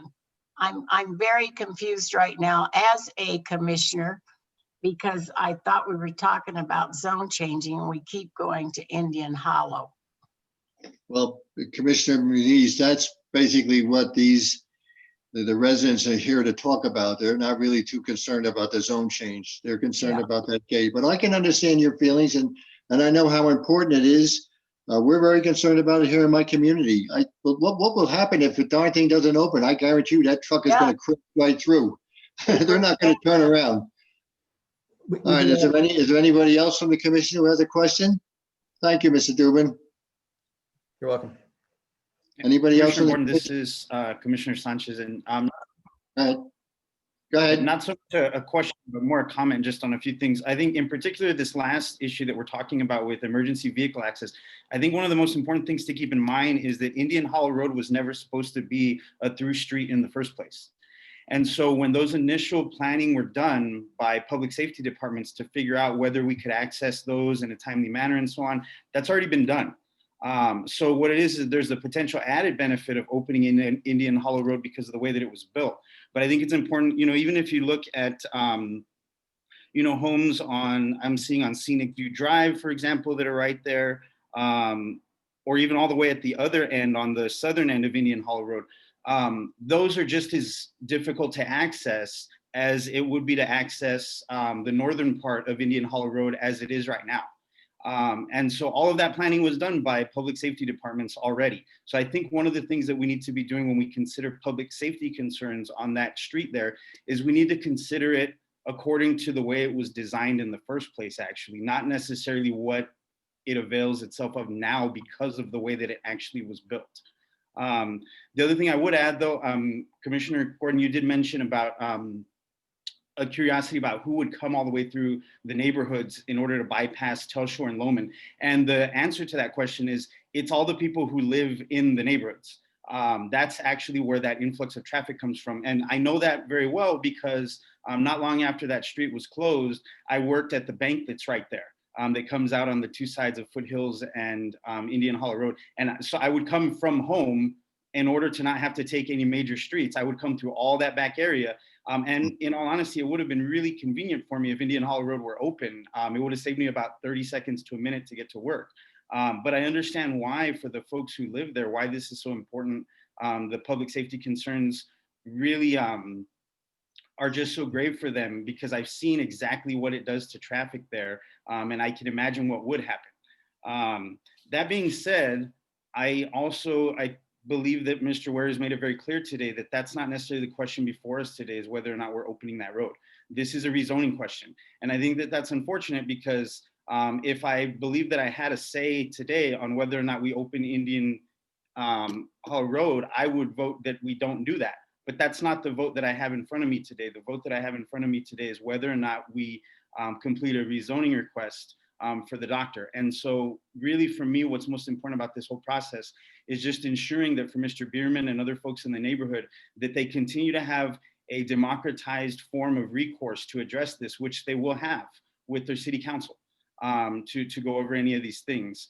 The last thing that I would add is just, I would rather us not go down the road of adding any kind of conditions as far as the types of businesses that would be available to the doctor, just because I would very much caution this commission and anyone in this meeting over the tone when it comes to medical cannabis patients and even recreational cannabis users. And I'm very deliberate about the language that I use here. The term marijuana actually has a disgusting and racist historical pedigree to it. It was only ever invented to disparage Mexican people, actually, who the false narrative was painted that these people were terrorizing communities and so on. And obviously in this meeting and through comments from Mr. Bierman and other folks, that stigma remains. And so that's actually something that we really need to step back from. I don't believe that there should be any condition placed on whether it's a medicinal facility or a recreational facility. And if we do add that, I'm prepared to actually vote against the zoning change. Commissioner Sanchez, I happen to agree with what you're saying as far as our job here tonight is to vote on a zoning change. But I only brought up the fact that these people are here tonight basically trying to speak, and they're concerned about the road and the gate. That's all. I mean, they have the right to come and speak. It was a part of what they said in history. But again, I happen to agree with you. Our job tonight is to vote on the zoning change. And even if we vote yes, I mean, if they go to city council, they're still not going to be protesting the gate. Only they'll have a time in the future. If, like you said, when the gate is opened, then they'll have to take some kind of step, whether it is to go before city council to protest. And I can give you a perfect example of this. I live up on Sonoma Ranch Boulevard. There's a gated community, and it's an intersection of Sedona Hills Parkway and Sonoma Ranch Boulevard. And the city was going to put in a traffic light. First of all, they put in speed bumps to try to slow down the traffic, and that didn't work. There was complaints by the fire department, police, that it was causing problems in responding to emergencies. Also was tearing off the bottoms of their trucks. There was a lot of problems. So they removed them. The city removed them. But then he said, okay, what we're going to have to do now is to put in a traffic light. And what happened was that the city came up, we had a meeting with the mayor and the city manager and traffic and the police department and at that intersection. And they all studied it. And the mayor said, you know, the perfect solution to this is to put up 4 stop signs, I'm sorry. And that worked. There's been no problems. We've had a couple of minor accidents, but prior to that, there was many accidents, and I believe there was a death. But now we've not had this problem. But the city's going to still have this option to put in the traffic lights because the stop signs were only temporary. Now what's going to happen if the city makes this decision, they're going to put in traffic lights, or only the whole area, both it would be the east and west side of Sonoma Ranch Boulevard, would have to go before city council to protest. And that's what we did when the city wanted to put in these traffic lights. We went en masse down to city council, and that would prompted them to come up with the solution that they now have. Now, these people might have to wind up doing the same thing. They're going to have to go before city council the night of a city council meeting and state their case when there's matters before the public. Other than that, I don't know what the recourse is going to be, and that's why I ask. They may have to, if they're that adamant and they want to put up enough money to sue the city, they might have to do that too. I'm not an attorney, and I can't tell them that's what they should do. But you are correct, and I think that we have to just focus our job tonight on voting on this zone change. I mentioned the fact that he doesn't want to have a marijuana store. If he doesn't want to, then that's fine with me. I don't want to tell him what he has in there, what he doesn't have in there. He made an investment in that to rent property to businesses, and I think he should be allowed to do that. Commissioner So, Gordon, Commissioner, I'm sorry to interrupt. It's just a point of order. We have several members of the public who have their hands up. I just want to remind you that we're not done with public input. Okay. And I also have a statement to, I just want.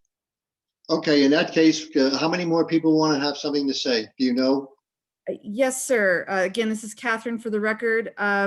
We have Mr. Rob Wood, Jacqueline Staley. I have a statement from a Miss Armina Taylor that I have been requested to read. And it looks like Mr. Bierman and Chris Sauter also have their hands up. Momentarily, John Lemke had his hand up, but it appears, oh, it's back up. So we have several folks that would like to speak. All right, let me do this then. For Mr. Bierman and Ms. Sauter, let them wait until the end, and I'm going to restrict them, sorry, to the amount of time that they will have to add additional statements. So would you please recognize one of these people? We will allow them 3 minutes only to speak, and we're going to try to keep them to those 3 minutes because this is just going on, and I don't want to have it to be repetitive. So if they have something different to say, we would like to hear it, absolutely. But if it's just to repeat what's already been said, let them just get up and say, I agree with Mr. So-and-so. So whoever you choose to speak first, go ahead and do it because I can't control this. Yes, sir. I'm going to allow Miss Jacqueline Staley to talk. Okay. Just when she gets on, I'd like to have her speak her name and Jacqueline Straley. no,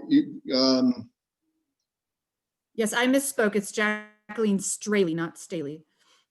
I'm sorry. Did you already speak?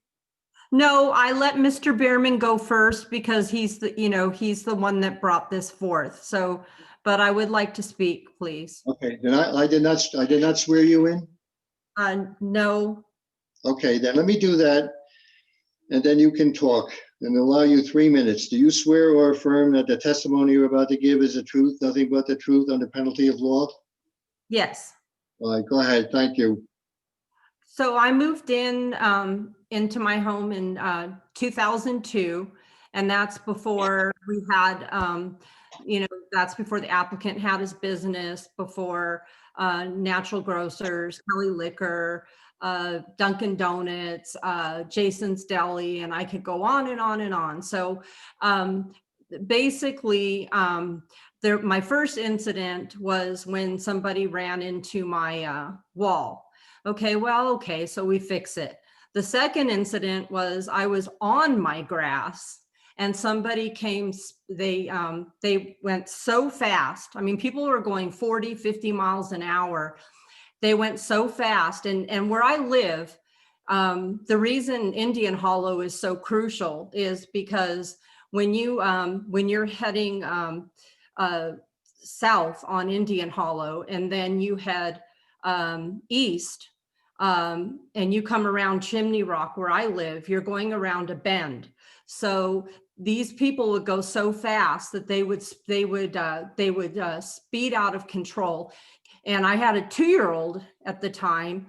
They drove up on the sidewalk on my grass right in front of me and my daughter, or my daughter and I, excuse me. Tell me that that's not terrifying. It was extremely frightening. I'm like, I would have never bought this house. Oh my gosh.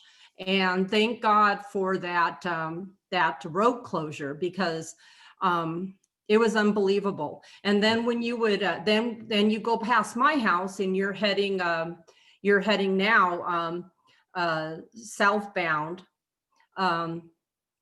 Then there's another bend. And there was all kinds of issues there. So this has nothing to do with parked cars on the street, okay? We can all find another place to, I mean, hopefully, you can park it in the garage or the driveway or whatnot. So nothing to do with parked cars on the street, nothing to do with basketball. This is talking about somebody getting onto my sidewalk and literally driving up on my grass and almost hit my daughter and I. Can you hear me? Yes, I can. Okay, so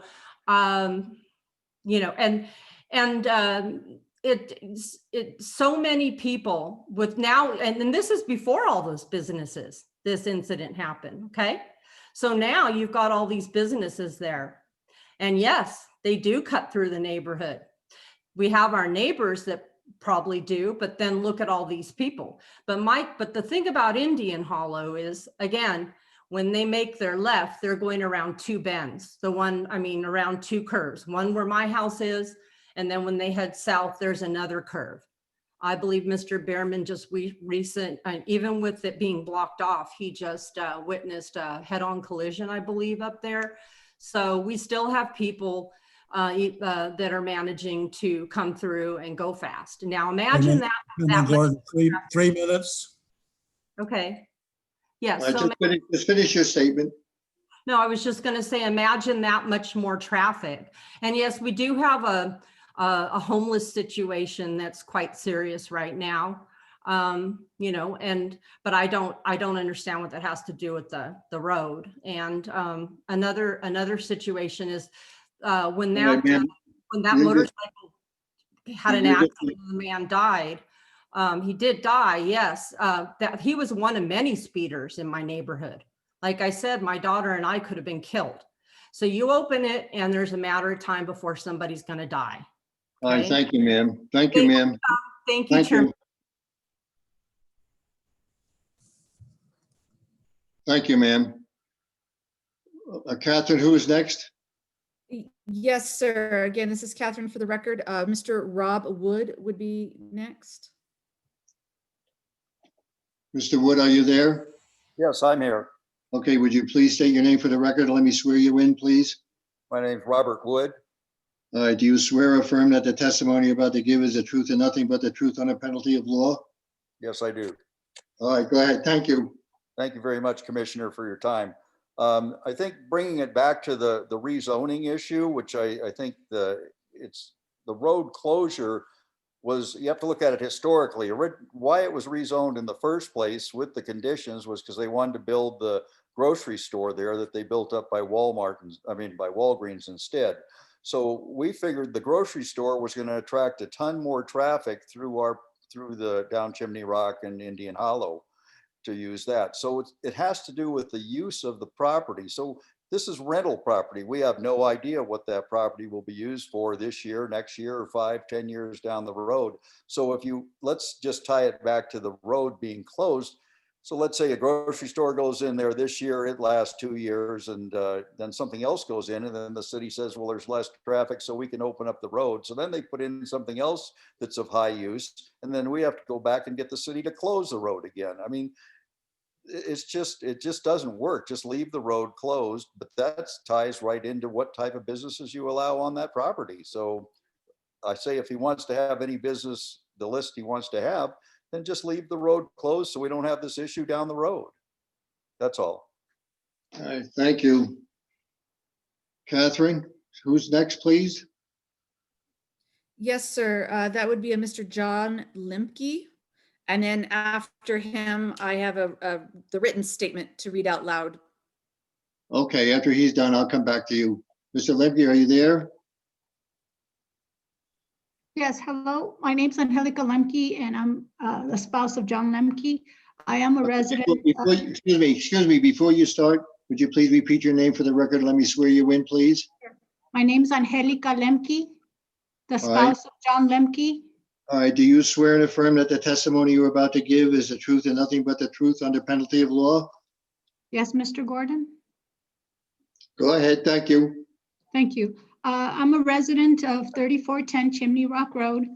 We built our house in 1999 prior to any of the businesses that have come up on Loman. And I had children back in 1999 that unfortunately were not ever able to enjoy the front of their house because of how the traffic was just outrageous down our street.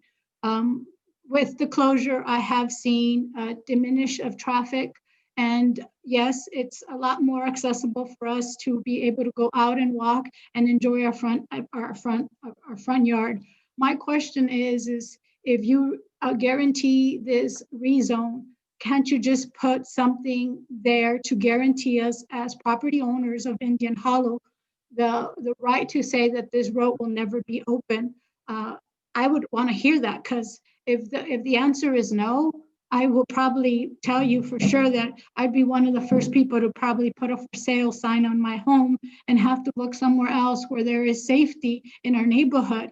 I mean, if you, I invite any of you to come into Chimney Rock and see if the road does open, come and see and sit in front of my house and see how fast these cars, because if you know the structure of Chimney Rock, it is kind of at an incline. So cars come from Roadrunner Circle down Chimney Rock flying. And then there's that turn there that they don't realize if they've never familiar with the neighborhood, where they can actually inside and cause great damage to one of the houses where the bends are. So my take on it is, as a mother with 3 young children, my kids were never able to enjoy the front lawn because of the Indian Hollow being open. Once it was closed in 2012, after 11 years, I thanked the Lord and I said, thank you, Jesus, because now, I mean, and you might say, why are people interested? They're interested because it is a shortcut. Who wants to go down Bowman when it's peak hours in traffic? And it's foothills. So people do cut through our neighborhood to get to the other side, or to go through Hill Rise School, or to go through all that other community. So for me, I would just ask that if you do rezone, maybe guarantee us Indian Hollow residents some kind of respect and say, let's put a clause in there that we will rezone it, provided that Indian Hollow never gets reopened. That's just the way I feel, and I feel like my kids never enjoyed their front yard, but maybe other kids that move into the neighborhood can enjoy their front yard. And we have kids now that are riding their skateboards, and yeah, you can put a basketball hoop. Where are they supposed to go if there's really not a lot of parks around our area or vicinity? All right, thank you, thank you. I have to tell you, I have been through the neighborhood. I have done a site visit. I know exactly the area and the traffic and the roads that you're talking about. But again, I think that we're not talking about something that I believe that we can do. I think that we have to talk strictly about the zoning. I guess we've been told, and I don't know whether you've been listening, that we can't do that. So I would, believe me, I have, it's 90 some odd signatures or whatever it is. And that's a lot of signatures. A lot of people feel like you do. But I'm fortunately, well, let's see what my fellow commissioners have to say. Well, you have, Catherine, you have a statement you'd like to read? Yes, Commissioner Gordon and the rest of the members of Planning and Zoning. I received an email from a Miss Armina and Mr. Herb Taylor. They were unable to attend the Zoom meeting, and the request was that I read this to you. So I'm just going to start from the beginning and I'll read. It just says, this email is being sent to you because I'm unable to participate in your Zoom meeting. Therefore, I'm asking that you read our response regarding our opposition to the zone change at 3830 East Lowman Avenue. This hearing should not be convened since many of those who are being impacted by a possible zone change are not able fully to participate by Zoom in this hearing, and because of the shelter at home dictate from the governor. The following are some reasons we believe the change should be denied. Every property along Lowman on each side of the subject's property, except one, have a C3C designation. The property has no conditions, appears to be club fitness. We purchased our property in February of 1997 when Indian Hollow ended, where the gate is now located. In fact, the original city plan called for Indian Hollow to be a cul-de-sac located where the gate has been installed. The Sombra Largo condominium owners are the most impacted by a zone change. A change in the city code seems to negate the health, safety, and well-being of neighborhood residents and makes businesses a top priority. Regards, Armina and Herb Taylor. All right, thank you, Catherine. Do you see any more hands raised at the moment? Commissioner Gordon, members of the commission, it looks like all the hands are down at this point. All right. Is there any comments or questions from the commission?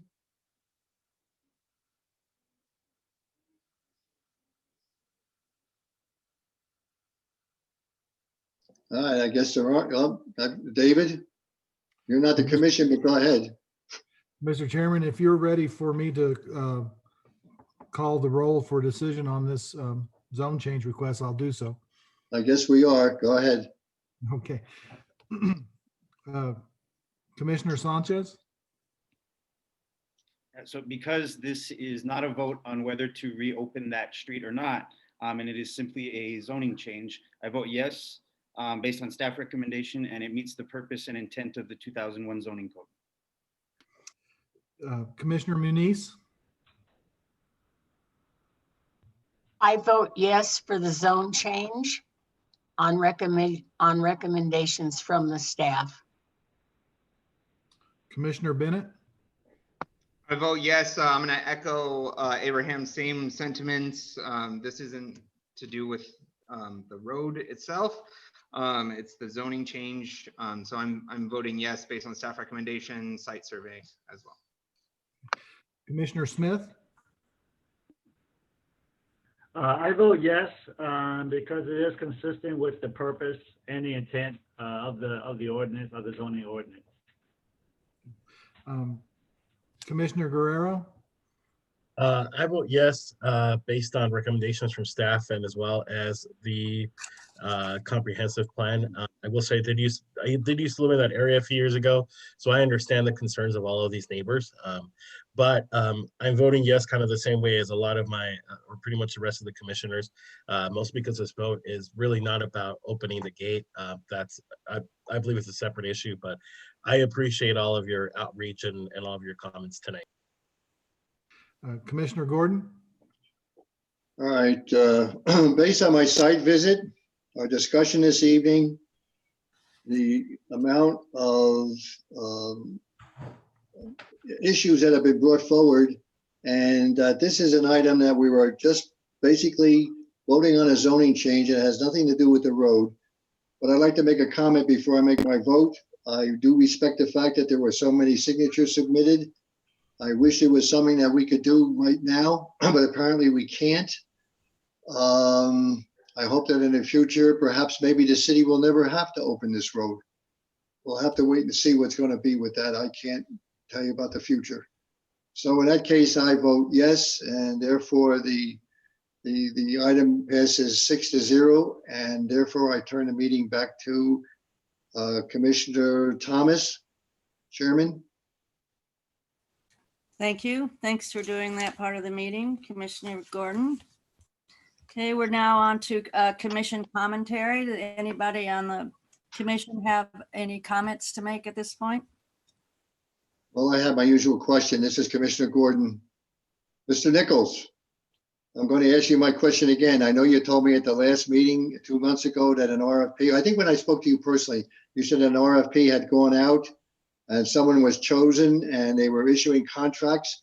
Do you know whether the contracts have been signed and we can look forward perhaps maybe in the next 2 months or so that we can begin work on the new zoning laws? Commissioner Gordon and members of the commission, Larry Nichols, Community Development. My statement to you is still valid. We are moving forward with the zoning updates. We know that's a high priority for us. Has the pandemic and some of those items surrounding that slowed progress slightly? I'll have to state candidly, yes, it has. But I guess maybe I need to ask Dave Ware if he's still on here, because he's been working with that as well. But I believe what I've said to you is the correct status, unless Dave has some additional to add. Dave, do you have anything else there? Planning and Zoning Commission and Mr. Nichols, I think I'm along the same lines as you. I might be able to give a little additional detail. The contract, I believe, is under review by city, and then it will, as soon as that is come to terms with the consulting firm and our format, it will be placed on a city council agenda for adoption, and then the project can be kicked off. So I would anticipate probably sometime in January that would take place. All right, well, thank you. And Commissioner comments? Mr. Gordon, that I guess what you stated there, that we're still on schedule. Maybe the fact that the contract is being reviewed, we're a little further along than that. Okay, thank you for that update. Any other commission Commissioner, Commissioner Guerrero here. I just actually really wanted to thank the staff because as I look at the time right now, it's 10:08 p.m. We've been here since 6 o'clock, and you know, this board, even though most of us have like a job or we have something else going on, we do it on a volunteer basis. But gosh, I mean, if I was working and somebody asked me to stay on a Zoom call until 10:09 now, I don't know if I'd be super happy about it. So I just want to thank you guys so much for your hard work and just positive vibes. And yeah, just, you know, keep it on. Thank you so much. Okay. This is Commissioner Gordon again, if I can. I want to wish everybody on the commission and staff and everybody who's worked so hard to have a happy Thanksgiving. Excuse me, and hopefully that we can see some light at the end of this tunnel, maybe with the vaccine. We can perhaps look to sometime in the future to get back to being chambers and we don't have to put up with this crazy Zoom. Anyway, have a good holiday. thank you. I second that. Mr. Gordon. I'd like to. Oh, go ahead. I'm sorry. I'd like to also repeat what Harvey said. I wish all of you a Thanksgiving, happy Thanksgiving. And we have a lot to be thankful for. We're surviving this virus that's going around. And I send my prayers to all of your families and my families that we all stay safe. And don't forget to wear your mask when you go out. So happy Thanksgiving. Thank you. I think we all want to share in that idea. Enjoy yourself, but don't take any risks. Okay, and staff announcements. Are there any staff announcements? Or did we cover that? Commissioner Thomas, this is Larry Nichols, Community Development. Very briefly, it was mentioned earlier in this meeting about the staff being enabled to process requests for zoning changes, variances, all the other work that we do that involves the Planning and Zoning Commission. I just want to assure the Planning and Zoning Commission that the Community Development Department was declared an essential operation during the pandemic. And for the last 10 months, we have been doing that work, not only with the planning work, but with the building and the COVID funding under community improvement. And you're absolutely right, Commissioner Guerrero, we do put in a lot of hours. Mr. Ware and myself, we started at 7 o'clock this morning, but we're happy to do that. And we want to thank the commission for the time they spent this evening. And also I want to wish all of you a very pleasant and blessed Thanksgiving holiday. Before we close, are we going to have a meeting in December? Do we have any items, do you know? I don't know that there are any that have been prepared. Catherine, do you have that? Members of the commission, Commissioner Gordon, yes, we have one item that I am aware of. That agenda will have to go out next week to be posted in the Sun News. It's an infill development proposal. Okay, thank you. I just want to make sure that it's on my calendar. Not that I'm going anywhere, but Right. You shouldn't be traveling, Harvey. All right. Not that any of us are going anywhere anytime soon. Okay, I will entertain a motion to adjourn. I second that. Let's go to bed. Did anybody move? If somebody has to move first. I make a motion, we adjourn. Okay. Oh, okay. Well, I second it. Okay. All right. So without any further comment, we're adjourned. Time is 10:14. You all have a good night. Happy Yeah, Thanksgiving. everyone. Have a happy Thanksgiving. All right. You all have a good night. Good Thanksgiving. You all on turkey. Thank you, everybody. Yep. Good night. Bye-bye. Thank you, commissioners.